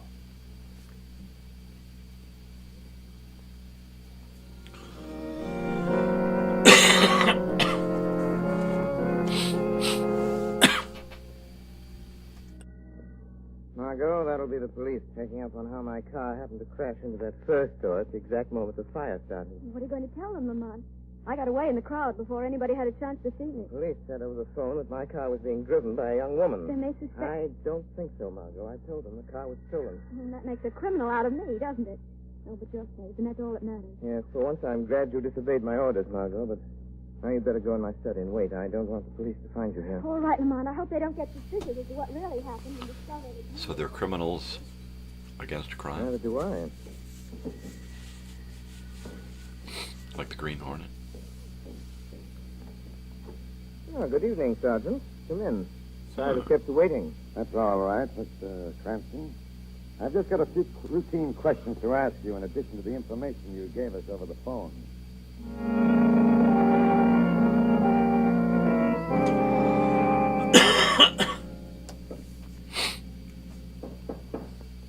That you, Varelli? Yeah, quick. Let me in, boss. What'd you find out? Where'd that girl go? I got around to the front like you told me, boss. I see her slip out of the car, and I follow. She get in a taxi, but she don't get away from me. Where is she now? I follow her to where she lives. We get her tonight if you say so, boss. Perhaps you'll lead us to the shadow. But how do you know for sure the shadow got away? It's in the papers. They put the fire out before it spread upstairs, and now the cops are looking for you as the owner of the first. Hey, look, boss. You say you take care of me if the police get after me. You swore it. Don't worry about the cops. Oh, he'll take I'll care of get you. out of town in a day or two. First, we got to get the shadow. As long as he's alive, we're both as good as in the death house. Yeah, sure, but how are we going to get her? Throw that girl, you dope. We'll get her and leave a note for this guy Lamont she was calling to before she drove that car into the store. Yeah. And I'll bet you 2 to 1 he's the shadow. When he comes to get her, he'll walk into a trap he won't get out of. Yeah, that's it, boss. We get him here in your place. We make a big fire down here in the cellar and we get rid of both of them, eh? Yeah. Come on. Show me where this girl is. We got to get a hold of her tonight or it may be too late.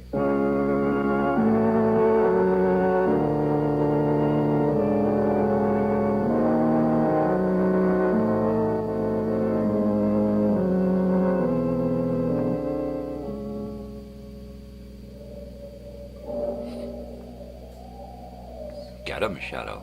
Right here. This is the house I trailed the girl to. That's the window in the bedroom. Yeah? She's got a maid, but I think she's gone now. Okay. She's had plenty of time to get the Birdies street are since that waking light up went out. already. Go in the window into her room and get her, Varelli. But suppose if she wake up, maybe she screams. Not if this gag you put in her mouth quickly enough. The stroke was horrible. You wait here and help me carry her down the pirate cave, huh, boss? Yeah, I'll wait right here by the window. While you're getting her, I'll pin this note on the curtain. Now go on, get A rag with chloroform. Okay. I don't bump in anything. He needs both Just hands to grab it, open the drop it, door, grab so he it, sticks and the I'll rag go in his till the mouth. chloroform doesn't stop. All right, I'll get her. You what?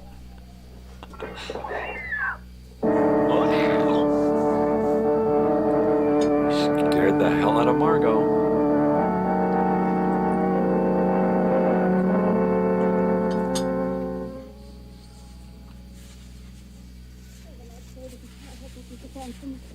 Hello, Ellen. Oh, thank you, good Lord, Mr. Cranston. Ellen, I came here the minute I got your message. What's wrong? Is Miss Margot ill? Oh, Mr. Cranston, it's worse than that. Miss Margot, she's gone. She's been taken right out of her bed and out of the window. She's been spirited away. Well, how do you know? Did you see it happen? Oh, no. Spirited I away. was in my room and I heard her scream. And I run in here and there was the note. A note? Where? Oh, in the Hell does bedroom. that There's phrase Mr. Cranston. Please, look, please. Heavens, Ellen. When did this happen? Oh, about an hour ago, I think, because it just struck 2. You notified the police? Oh, no, sir. I didn't dare, because I read that note first, and it said not to call the police or Miss Margot will be killed. Here, read it, Mr. Cranston. Hmm. Dear. You did right in not calling the police, Ellen. Well, Margot here. Maybe perhaps she could lead them to me. Oh, what are they going to do to Miss Lane? So hold her for some ransom money? No, it isn't that, Ellen. Oh, but Mr. Cranston... I can't explain now, but listen, Ellen. If you want to help your mistress, you must do exactly as I say. Oh, yes, sir, I'll do anything. I'd give my life. I know you would. All right, take off all your clothes. Here, don't talk to anyone. Don't tell anyone. Do exactly as I say. Do you understand? Oh, yes, sir, I understand. Where are you going? I'm going to do exactly as the note says, Ellen. I'm going to find Miss Margot and bring her back with me. If I'm not back in 2 hours and you haven't heard from me, turn that note over to Commissioner Weston of the police department. Remember that, Ellen. If I'm not back in 2 hours, take that note to Commissioner Weston. Oh, dear. Yeah. Don't let nothing happen to him. Don't let nothing happen.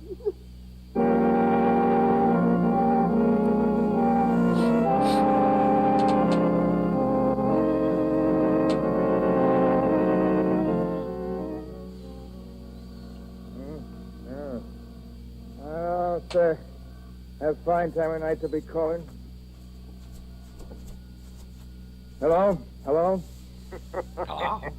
You! How did you get my private number, Shadow? Hello? I've had it for a long time. Well, Mr. Weston. now what is it this time? I suppose you caught the firebug. I suppose you're all set to make a monkey out of me and the whole police force. The newspapers have done you and your force a grave injustice, Commissioner. It's not my doing. So what? Would it be worth the loss of a few hours' sleep if you could trap the firebugs before morning, Commissioner?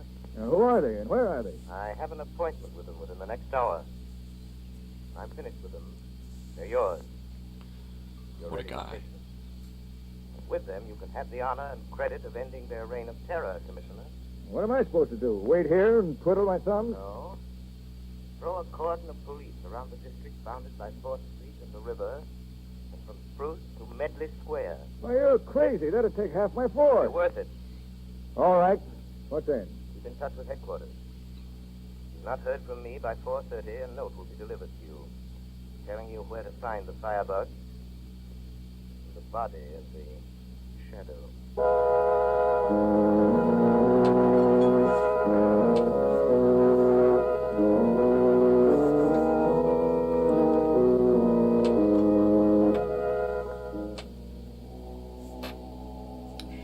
Listen, you, I'm going to give you one more chance to talk. Can't make me talk. I'll never tell you. Oh, well, maybe you'll think different after I've burned your fingers with a few more matches. I won't tell you. I won't. Who is the shadow? Where is he? Talk! Or this is only a taste of what you'll get. You don't like that, eh? Well, talk. Oh, no, I won't tell you. Hey, listen, boss. Yeah? I ain't going to stay up there in the dark anymore. I'm scared. I don't wait no more for somebody I can't see. Get back up there, Burley. Get up there and wait till I tell you. You don't, I'll give you something to be scared of. But it's dark. I can't see. All the time in the dark, I keep hearing noises, sounds. Just now, I think I hear somebody laugh. Oh. Something slammed the door. So we meet again. Boss, he's here. The shadow is here. Shut up, you gibbering fool, Willie. Sure he's here, and that's just what I want. Listen, Shadow, don't come near me. I'm warning you. I've got a gun pressed against this girl's head. One false move out of you, and I'll pull the trigger. Go on, you. Tell him I'm not bluffing. Lamont, why did you come? They used me to get you here. To make you walk into a death trap. They're going to kill you. They'll kill us both. It's all right, Margot. Maybe we can... Borelli, stand by that door. If the shadow tries to get out, use your knife. Remember, if he gets away, you'll go to the chair. All right, boss. I watch. Lamont, I'm sorry. This is my fault. All my fault. Just a minute, Margot. Now that I'm here, Hegman, what do you want? I just wanted you here, Shadow. That's all. I see. You prepared another trap, another fire trap. You guessed it. And this time the girl won't get you out of it because she'll be right down here in the cellar with you. Come on, boss. Quick, we get out now. Lock the door and start a fire. Here we are, Borelli. Don't open that door till I tell you. Yes, Borelli. Listen to him. Yeah. Do as Hegman orders you. You live a few minutes longer. Then you'll die with a bullet in the back. Who'll do that? Your boss, Hegman. No, the boss would not do that. You're lying, Shadow. He plans to kill us because wouldn't he know knows to do too that, much eh? about him. But you, Borelli, know more. Not until you're dead will he be safe. It may be a few minutes, an hour, days. What do you mean, Shadow? Don't listen to him, Borelli. He's thinking about killing you, Borelli. I'm not. I'm not going to kill you. You can trust me. You forget I can read Hegman's mind, Borelli. Don't you believe him, Borelli? He's just saying that to get you. But he can read the mind. In the shop, he did it. No, I tell you, you're my friend. You know too much about Hegman, Borelli. The Shadow is right. I know too much. Only when I'm dead will you be safe, boss. Two can keep a secret. Only when one is dead, Borelli. When one is dead, Borelli. Listen to me. When one is dead. When one is dead. When one is dead. Now listen, Borelli. That's it. When one is dead. Now, Borelli, keep away from me. Put that knife away. So don't listen to him. He's hypnotized your mind. That's another one of the shadows. No, Borelli. Oh. All right. Yeah, I meant to kill you, Borelli. I was going to do it the minute we got rid of the shadow and his girl. But I don't need you now. I got them trapped, and I'll give you yours now. Here. You killed me. But before I die, I'll get you, boss. Get up. I stab you. I take you with me, boss. We keep a cigarette together. Sheesh. Come on. Here, you cut your rope, Margot. And get out of this place and go back to the apartment. Get that note from Ellen and destroy it. The secret of the shadow must remain a secret. Come on, come with me, please. There's nothing more can be done here. The paradise is the best. Yes, Margot. The firebugs have set their last fire. One more thing to be done. What's that? I must get in touch with Commissioner Weston. I promised him I'd give him the credit for capturing the criminals. He and half the police force of the city are waiting out there in the streets. The shadow always keeps his word.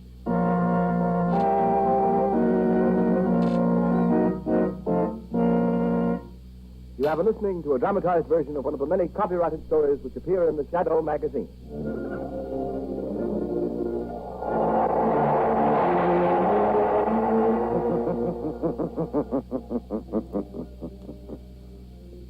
The weed of crime bears bitter fruit. Crime does not pay. The shadow knows.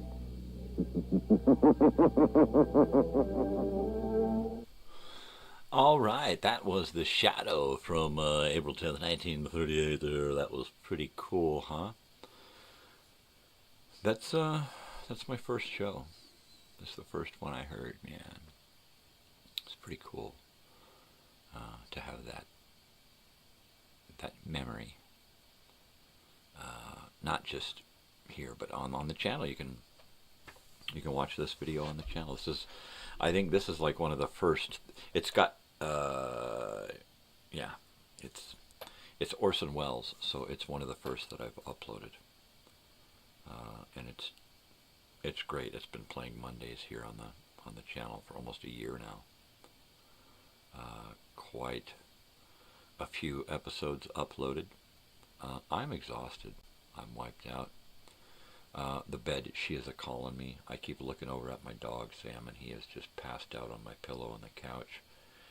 And he looks so comfortable. I'm so jealous. Yeah. Well, we've just got about an hour-ish left. I am going to leave you all for just a second, and I'm going to heat up my coffee again. And then, we'll discuss. We'll discuss much.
This shirt's a repeat. I've worn this shirt already. I wore it out last night because I didn't want to wear a shirt that I've worn on my show already. So, I didn't want to wear a shirt that I haven't worn on my show. So I decided to wear something out that I'd already worn on the show so that I can go back into that same having worn this already drawer and try to keep things separated. So this one's a repeat for that reason. You know what? Normally when we go to a show, my daughter gets me a shirt, but she was like, the shirts were okay. I said, if you find a shirt that's nice and it looks like me, get it. And she's, Wasn't something that was totally me. But that's usually my fee is usually just a shirt, if there's cool shirts. She got a shirt, a cool shirt. Maybe when Joey shows up, I'll show you all the poster that she got. She got a cool poster, so that's cool. Yeah, she has really come a long way from that shy little girl stuck to mommy and daddy's side. We didn't want to do anything on her own, and now she's out hanging out by herself in the middle of the House of Blues, and feeling good, right? That makes me feel so accomplished as a father, knowing that she's out there and she feels okay being by herself, alone, to enjoy stuff that she wants to enjoy, right? I'm right there. I'm like over, wallflower. And eventually I went out to the car, and she did her thing. She had a blast. And helped me to realize that I have less to worry about than I thought. So that's cool. That's pretty darn cool. She's just about done with her second semester at the university.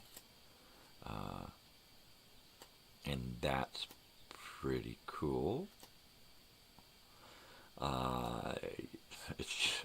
She's just knocking it out, She's just knocking it out.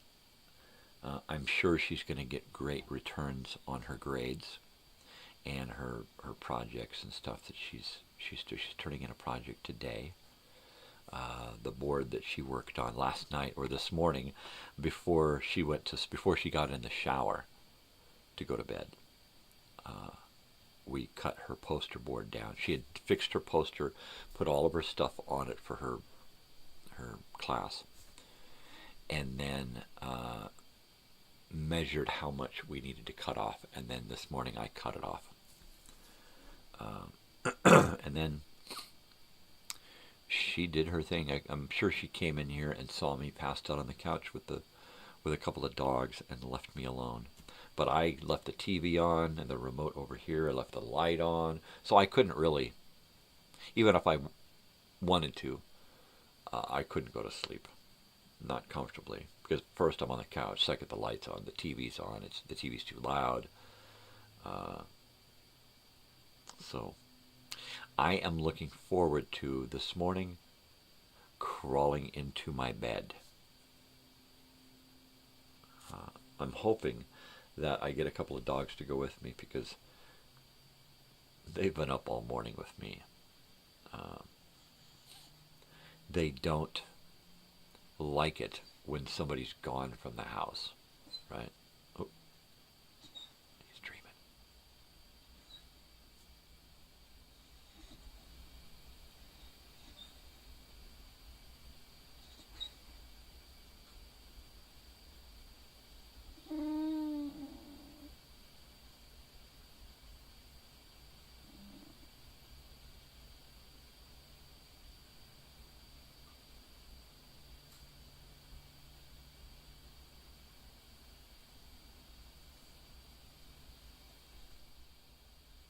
Well, he had a bit of a dream there. That little, he doesn't usually do that. Usually it's Oliver that's doing the squeaking and the whining and the running in his sleep. Tootsie a little bit, but for the most part it's Oliver who does that weird shit. The Mushroom Kid.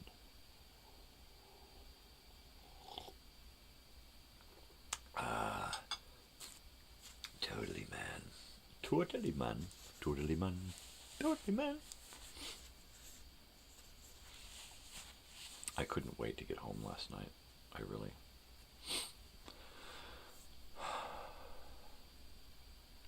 So the van after dealing with the guys at the shop who were just idiots. I literally had to go on Google and leave them a horrible review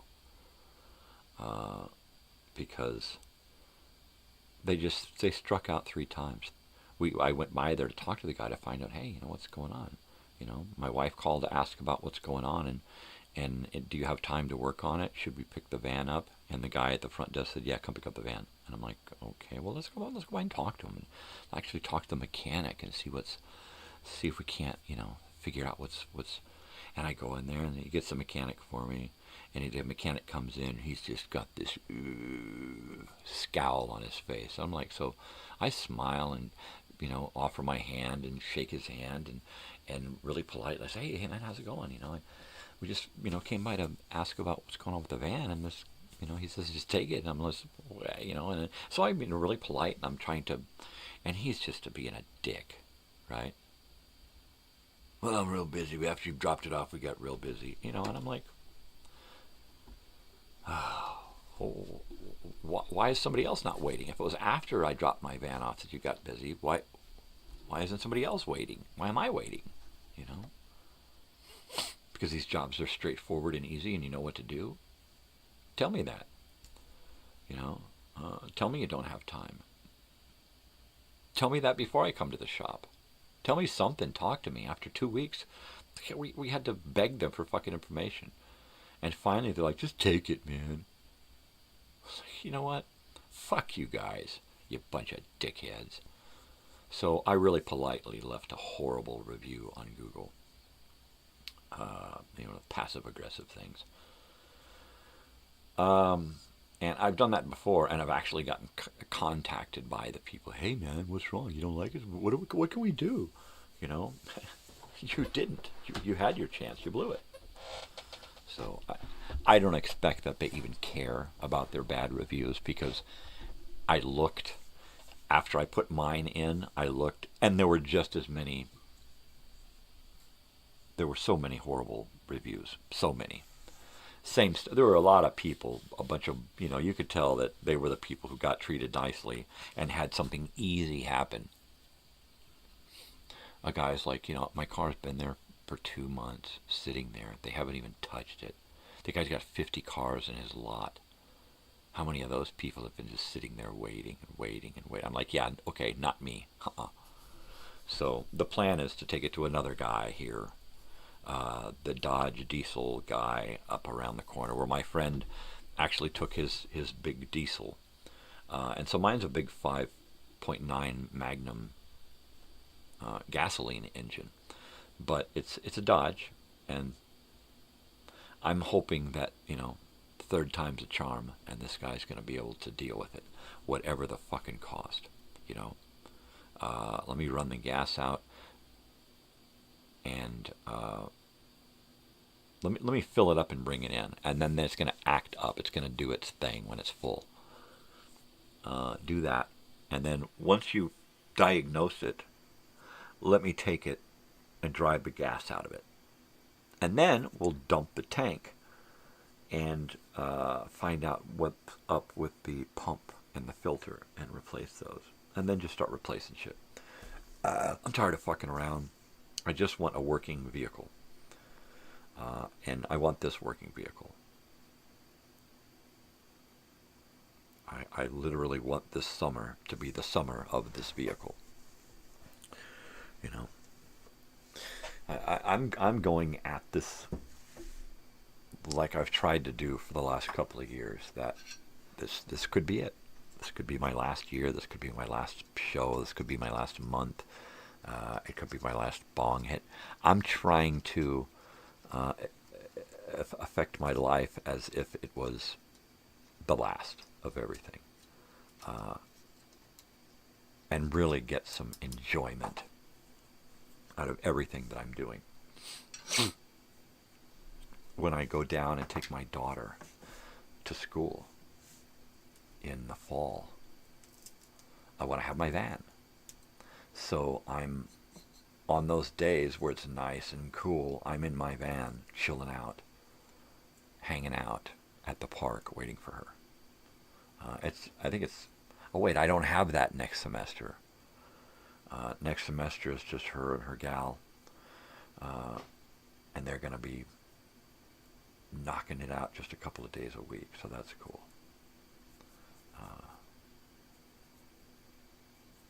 She doesn't have to take summer classes because she's smart and she gets it all done during the year, and she doesn't have to, knock on wood, she doesn't have to repeat any classes, you know.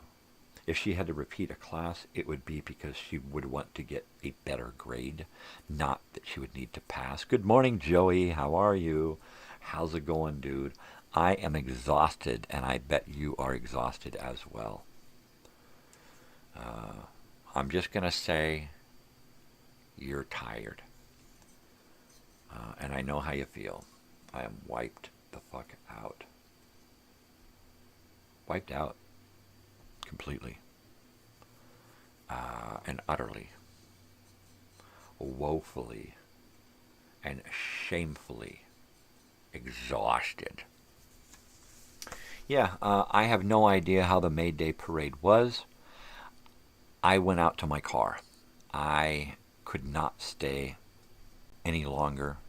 It was freezing in there, and I was tired, and I was just sitting in the back by myself. May 29th, June 7th. Let me write that down.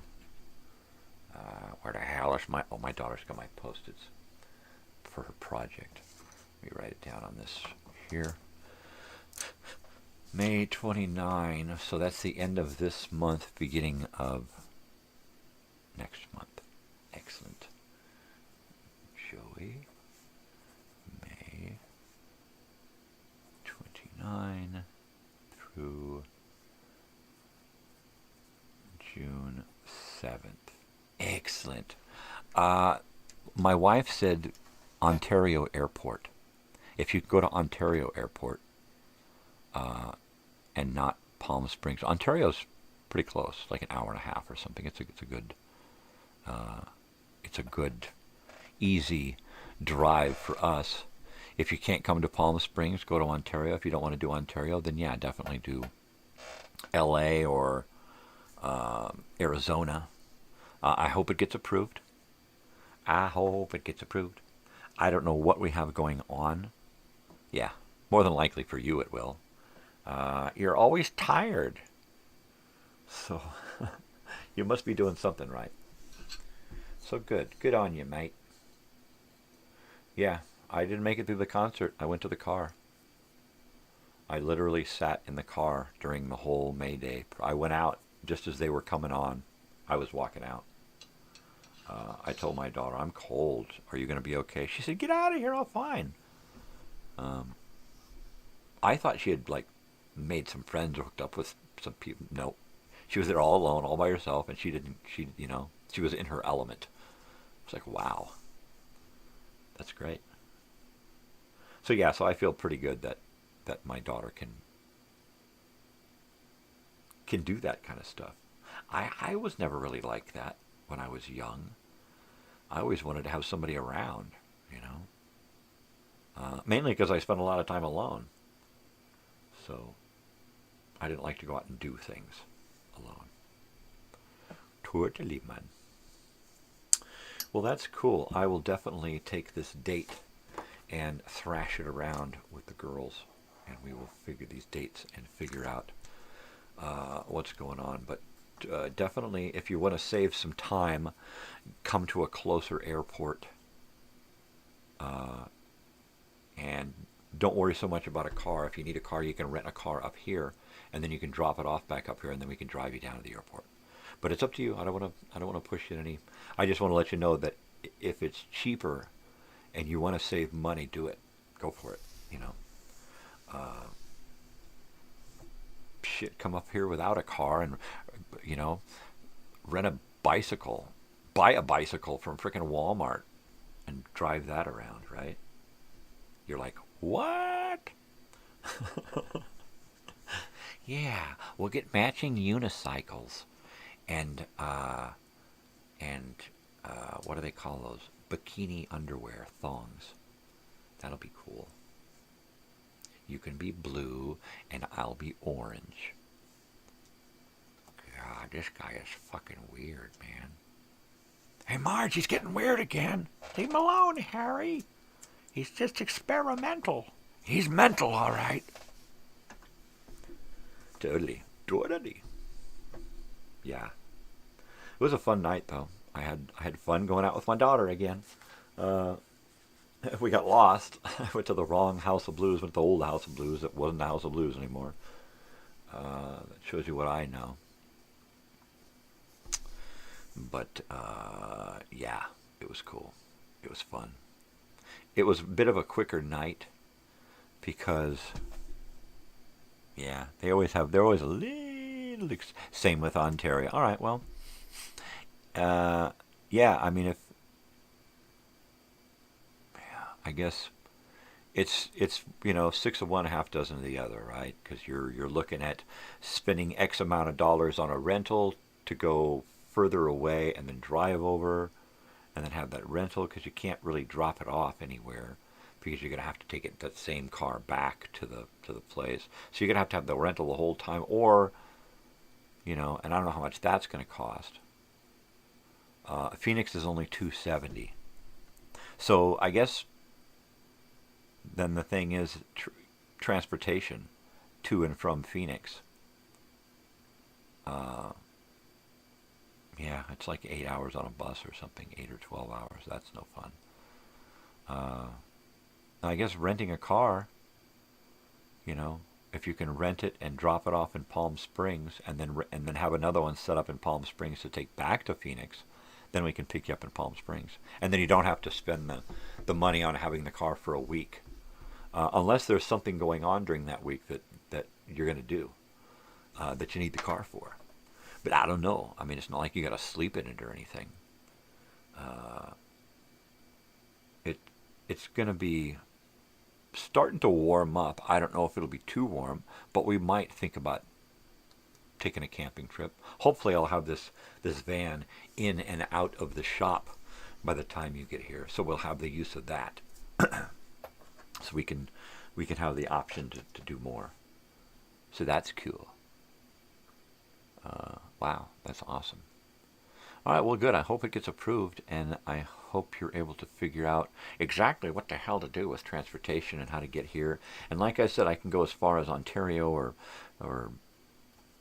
Palm Springs or L.A. or something to pick you up. Phoenix is just a little too far to go, especially a back and forth. But if you can get a car for just a one-way trip,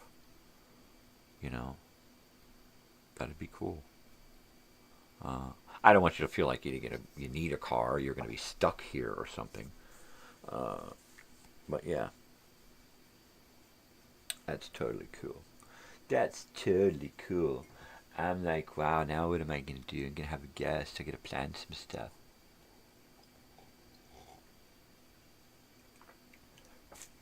Well, I reckon we'll listen to a lot of records.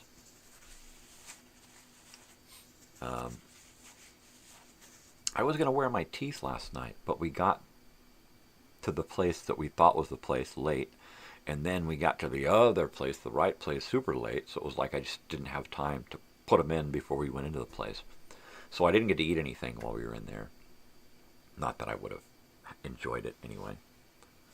But the plan is to start wearing them like an hour a day, and just try to get them in every day for at least an hour, and then just kind of try to wear them more and more and more and more. I really need to try to avoid having bone surgery and gum surgery and that kind of stuff, because that's, I can deal with the pain. Pain is not a big deal to me. It's the time away from being able to eat semi-regularly again. I mean, just that week that I had to stitches in my mouth, right? It was really difficult to eat anything at all. After the stitches came out, I was able to start eating actual regular, semi-regular food. But I don't want to go through that again, because gum surgery is going to mean like probably a couple of weeks with not eating semi-normal. And that's just, oh. So, there you go. The trials and tribulations of getting old. It sucks. It fucking sucks, dude. They didn't have coffee at this place last night. You know, the waitress, she's real nice. She's coming over to talking, and I'm like, there's nothing here. I didn't put my teeth in, so I can't eat any of this shit. And she gives me a big smile. You know, it's nice when younger people have older people in their lives, so they can kind of see those older people in strangers that they meet and have a little empathy, you know. And I get empathy from a couple of people last night. Not sympathy, but empathy. You could tell that they felt for me. They felt with me. They were just like, they weren't like, oh, poor guy. They weren't like that. They were like, okay, I know what's going on with you. Let's put you over here, you know. And that was really, really cool. An older guy, probably a little older than me, he saw me wobbled in with my cane, and he was the first to speak up and say, hey, what do you need? You know, and I was like, wow, that was really cool. Yeah. Yeah.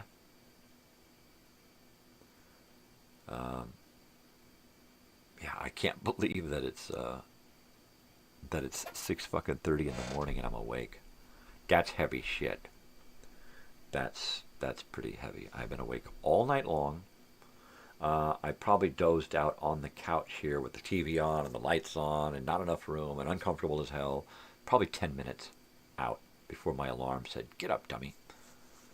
And I snoozed and just laid there, debating whether or not I was going to do this. The last time we went out to a show, what was it? The Palladium with the Chiodos.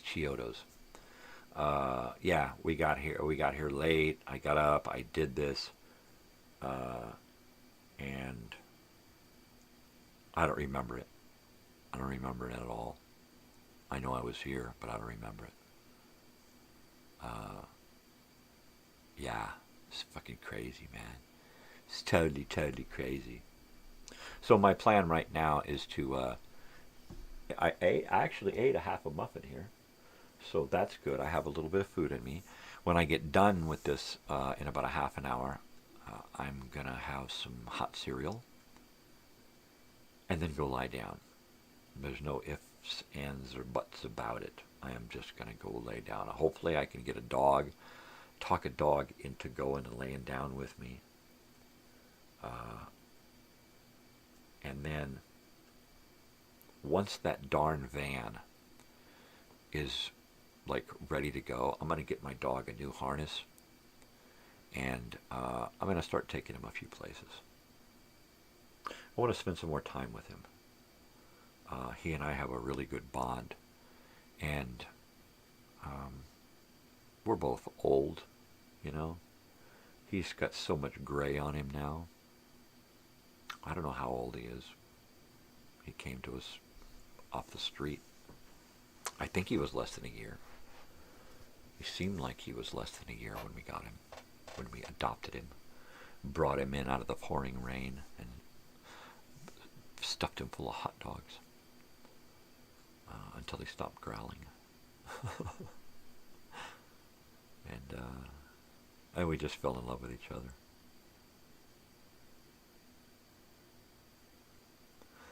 I think next week on Friday, the Flashback Friday, I am going to tell the story on how I met my wife, how I met Mrs. Me.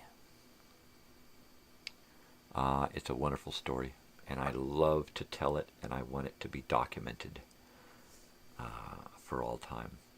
So I'm going to tell that story next Friday, so be sure to pull up a beanbag chair and hang out. Today we were listening to, I wanted to have an easy day today because, of course, I knew last night was going to be happening. So we listened to some Shadow, and we talked a little bit about the Shadow. I like the fact that while Orson Welles was in like the first season or so,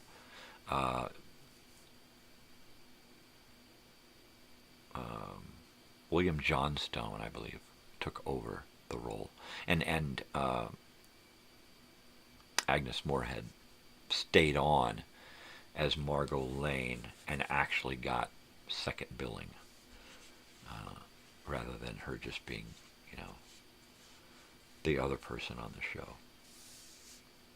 Agnes Moorehead was really, what's cool? Oh man, now you said, I told my wife and daughter, you always do that to me. You comment after I've, like a half a minute after I've said something, and I have no idea what you're talking about. But yeah, everything I do is cool, man. It's like totally cool. See, that was cool. I even burp cool. You want to hear me fart? It sounds like a little trumpet. No, it don't. It sounds like an earthquake. I got a bong. I got a bong and it's full.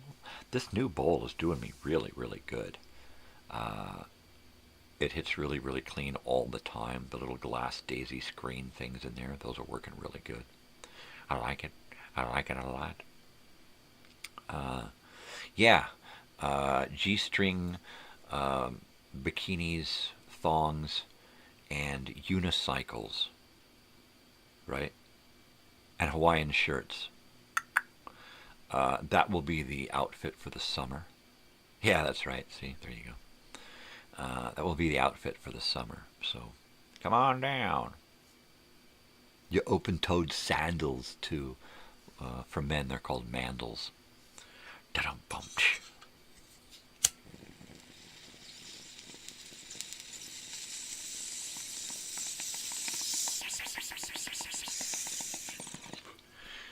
Yeah. Yeah. I like the generic comments. Right on. Yeah, that's cool. Right.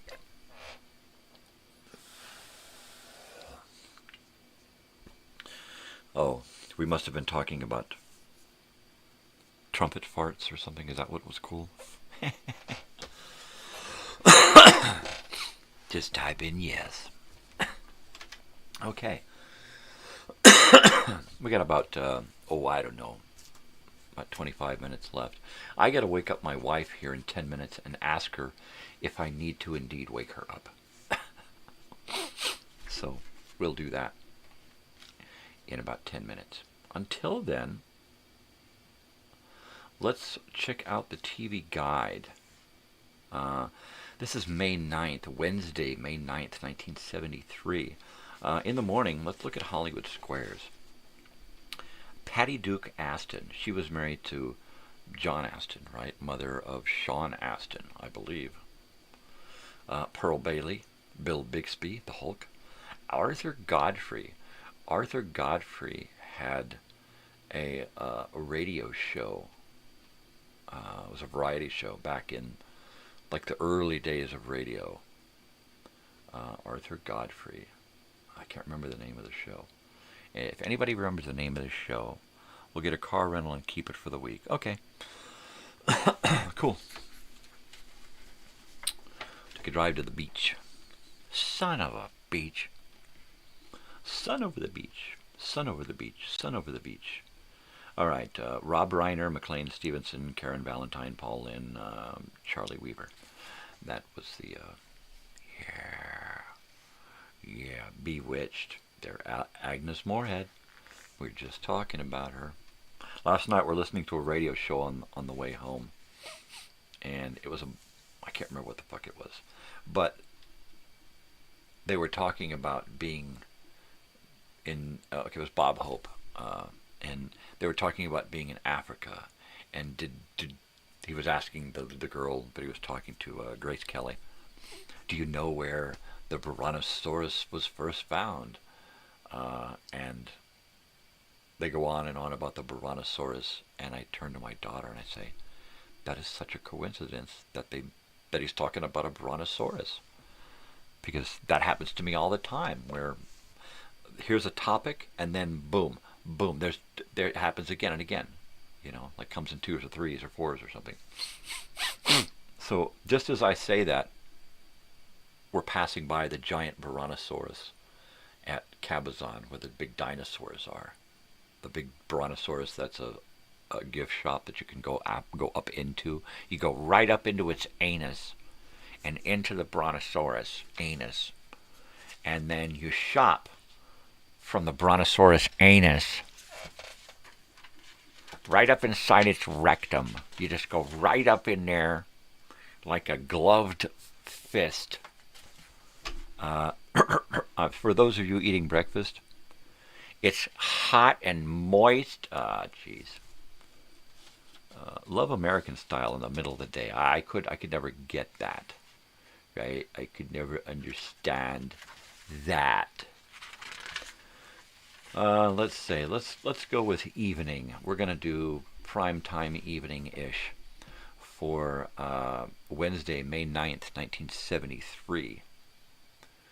At 6. News. What's new? White Arrow. The story of a 12-year-old Navajo Indian boy. White Arrow. Let me write that down. I don't know why. White Arrow. There we go.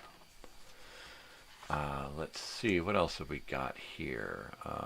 Black Journal, NBC News, John Chancellor, Walter Cronkite, Smith Reasoner, Hogan's Heroes, Garden of Evil. We got the usual early evening stuff there. At 7, still more news. Genie, Dragnet, Muñeca, that's like a drama, serial type thing in Espanol. Muñeca, of course, means doll, right? So I know that because my mother-in-law's cats are all called Muñeca. So there you go. All of them.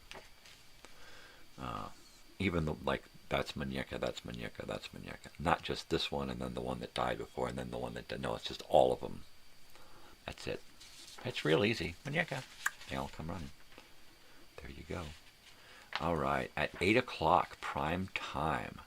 Wheeler and Murdoch crime drama special. A strong cast in this unsold pilot for a detective series filmed in Seattle. The story follows a veteran private eye and his young partner as they try to solve a syndicate murder robbery. Sam Wheeler is Jack Warden. Heaven Can Wait. He was Buttermaker on the TV version of Bad News Bears and many other things. Terry Murdoch is Christopher Stone. Don't know who he is. We got Van Johnson. Actor from back in the 40s, right?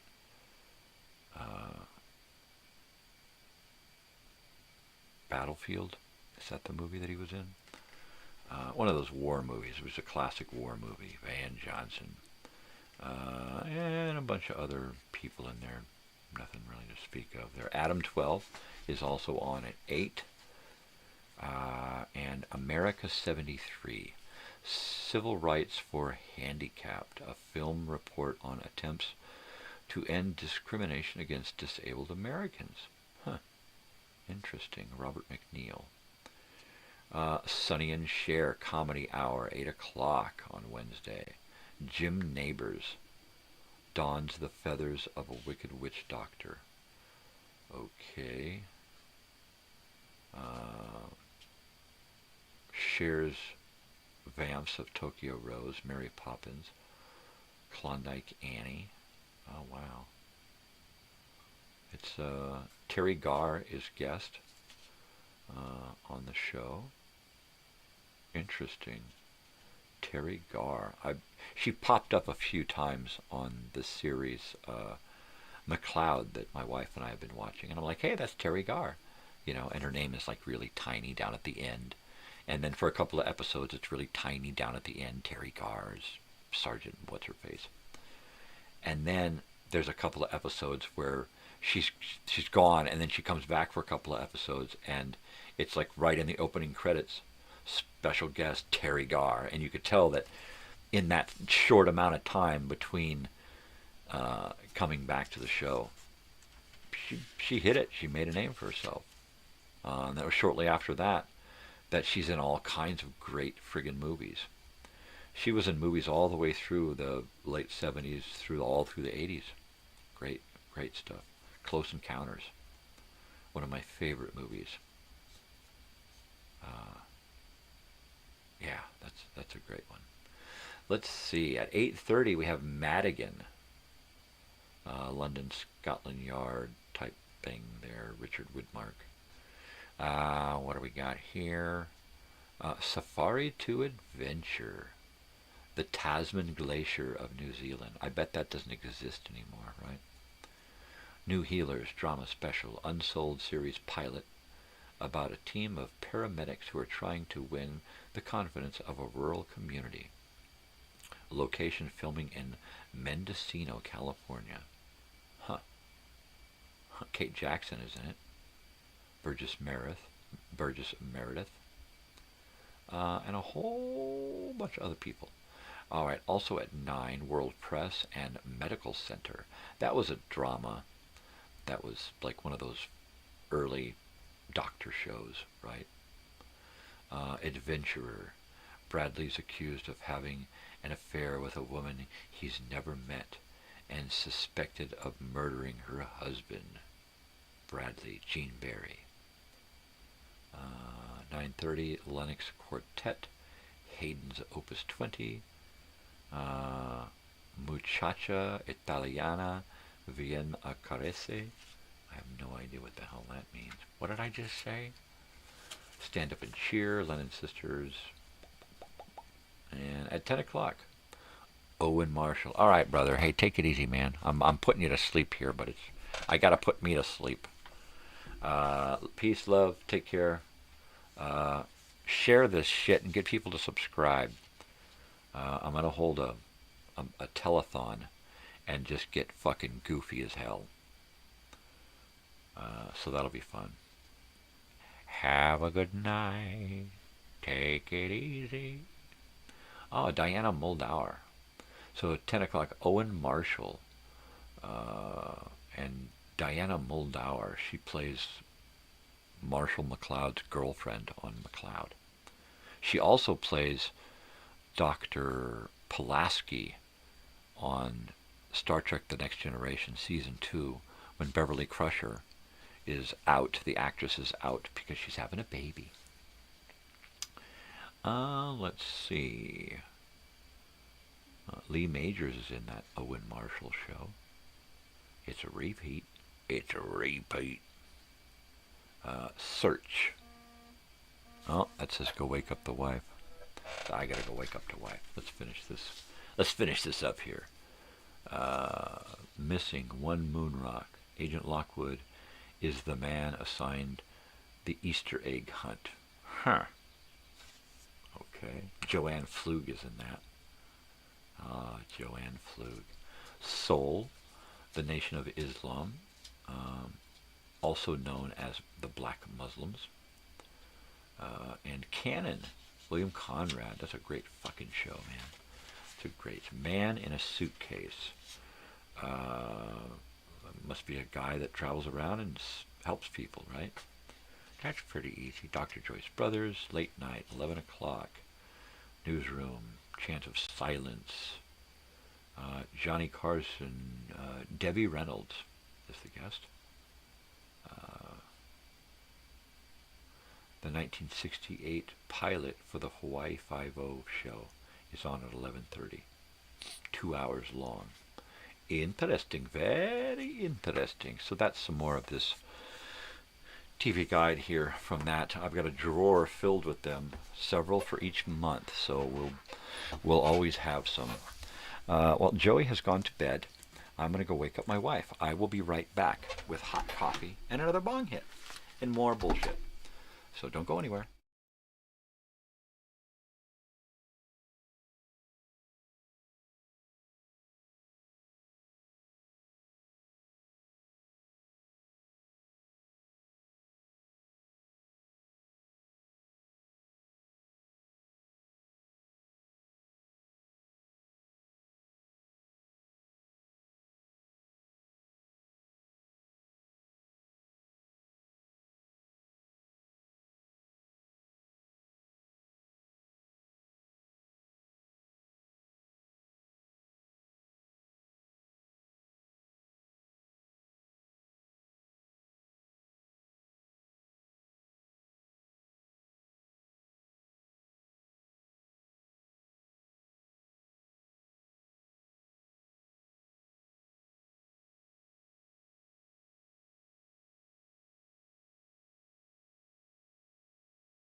All right, I did my job. I woke up my wife and asked her if I needed to wake her up. So she said no, and she's going back to sleep. So I am not too far behind her.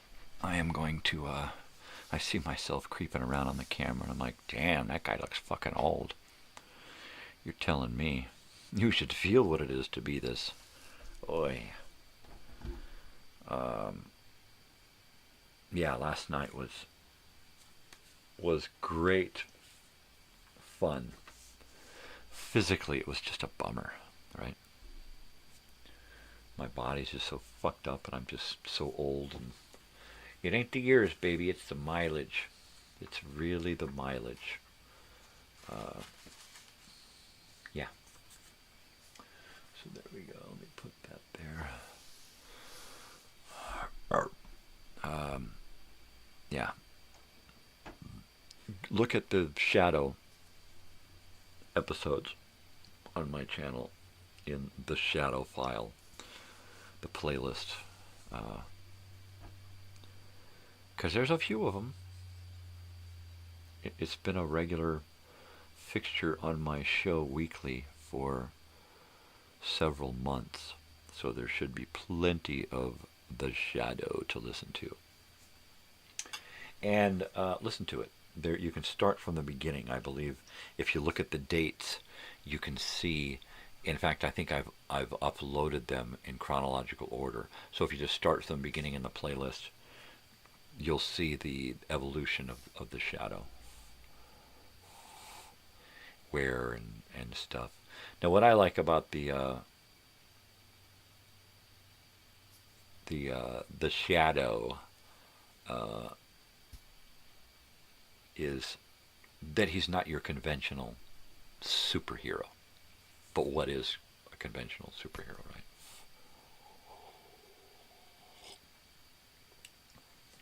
He's just a guy that is able to read people's minds, you know, and control them to a degree. That's it. Mesmer. He's just a mesmerizer. That's it. That's all it is. And the fact that they say, and soon the police, your local police force could have the same abilities, right? This fucking ad men again.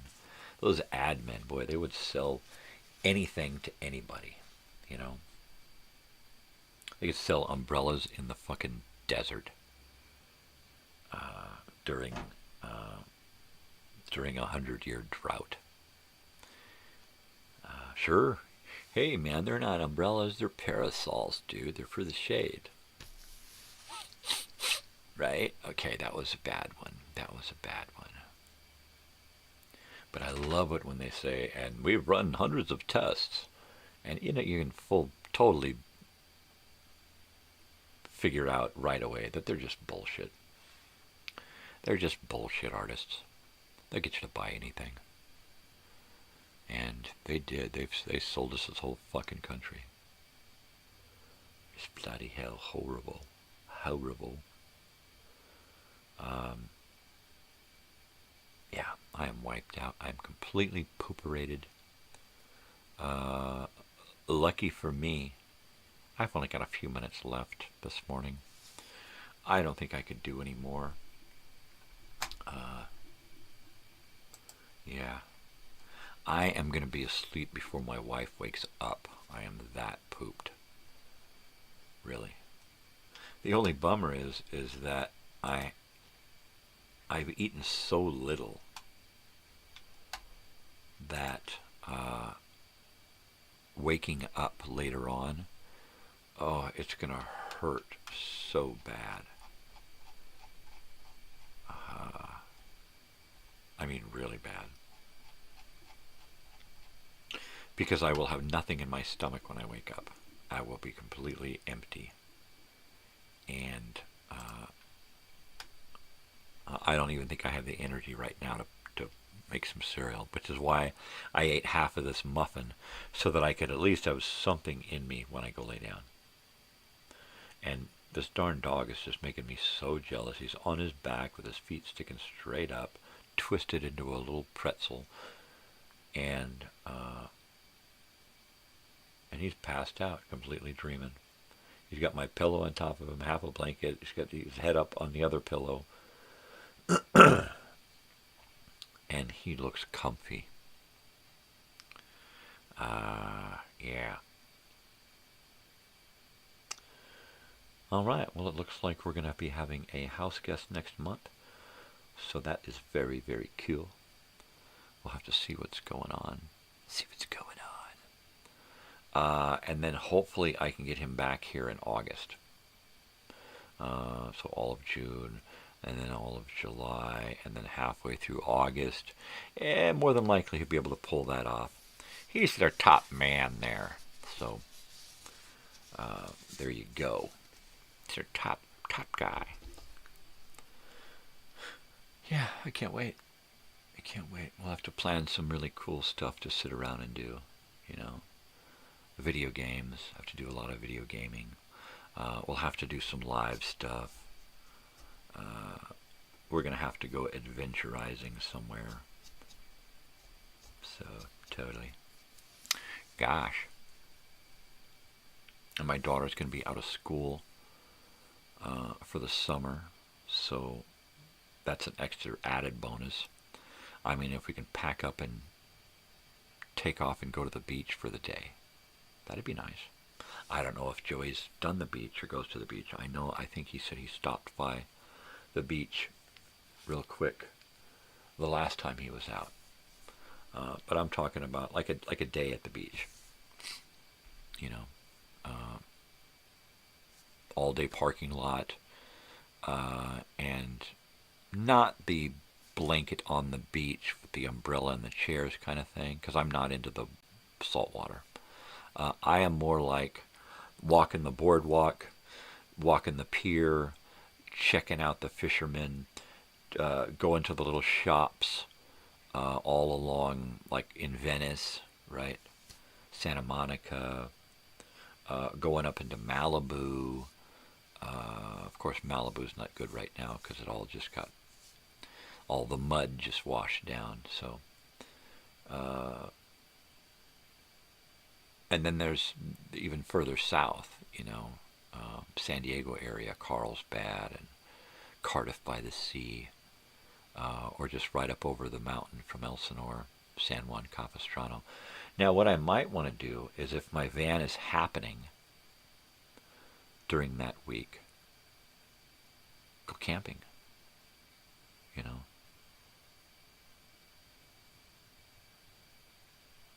And maybe go camping in Lake Elsinore, go down to the marina, stay there for a couple of nights, and, you know, kind of try to plan things out, maybe meet up with a couple of people there and get their input on what's going on.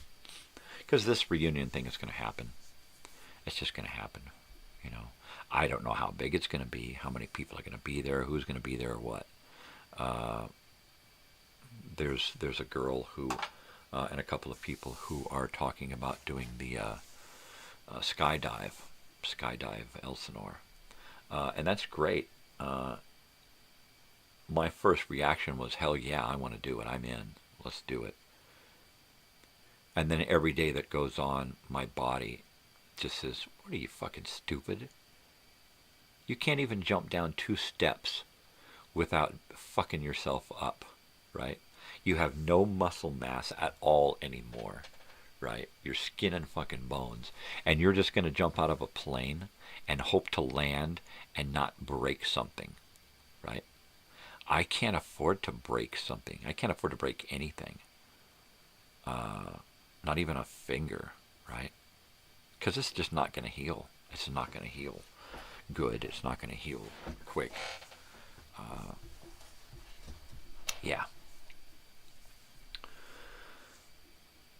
So I'm like, do I even want to think about that? And I'm like, all right, well, I'm just going to let it go that, yeah, I want to do it. And if my body says, yeah, go for it, then I'll do it.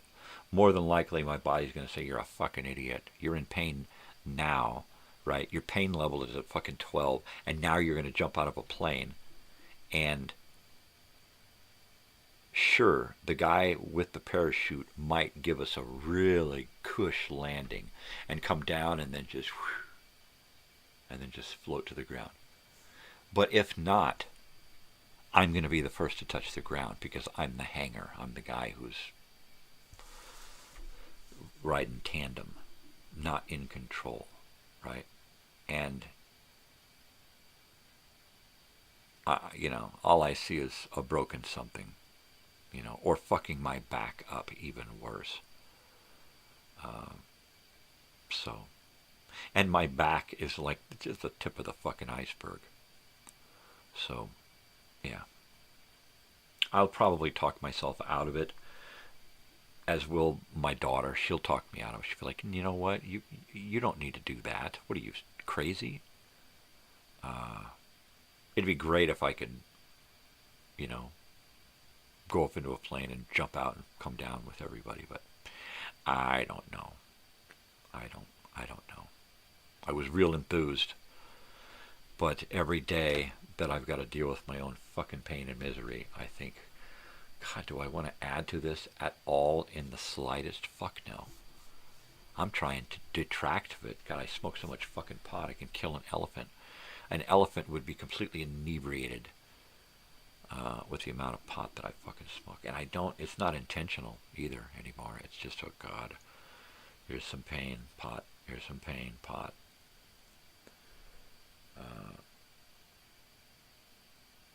Yeah. Totally. I couldn't wait to get home last night and take a couple of bong hits and just go, oh. And I couldn't even go to sleep. I wouldn't say that right now I'm exactly wide awake, but I'm awake. If I had to stay awake the rest of the day, I'd have to stay awake the rest of the day. My body is exhausted. Mainly because I'm not eating. I'm just not eating enough. So, goal, get my teeth in, get them comfortable, and then start eating with them in.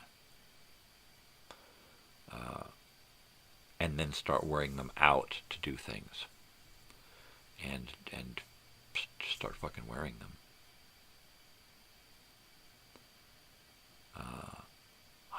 I don't know that I want to wear them on the show because I sit here drinking dark coffee and smoking, and that's going to make those teeth look really horrible really quick no matter how much I clean them. So there you go. Little comment. So there you go. It's 7 o'clock, and it's time to rock. So I will be back tomorrow morning, bright and early, as usual. Hopefully you all will come back and join me. And we're going to be doing some stuff. It's guitar day, so we're going to actually play the guitar. So you guys know what to do. Spread peace and love, not bullshit. Be kind to each other. Do something nice for yourself. But do something nice for somebody else too. Why? Because it makes you feel good. It makes somebody else feel good. It makes the world a better place. All right? So do that. Just do it. Just do it. Do it. All right, guys. Most especially stay weird, because if you ain't weird, ain't nobody going to be weird for you.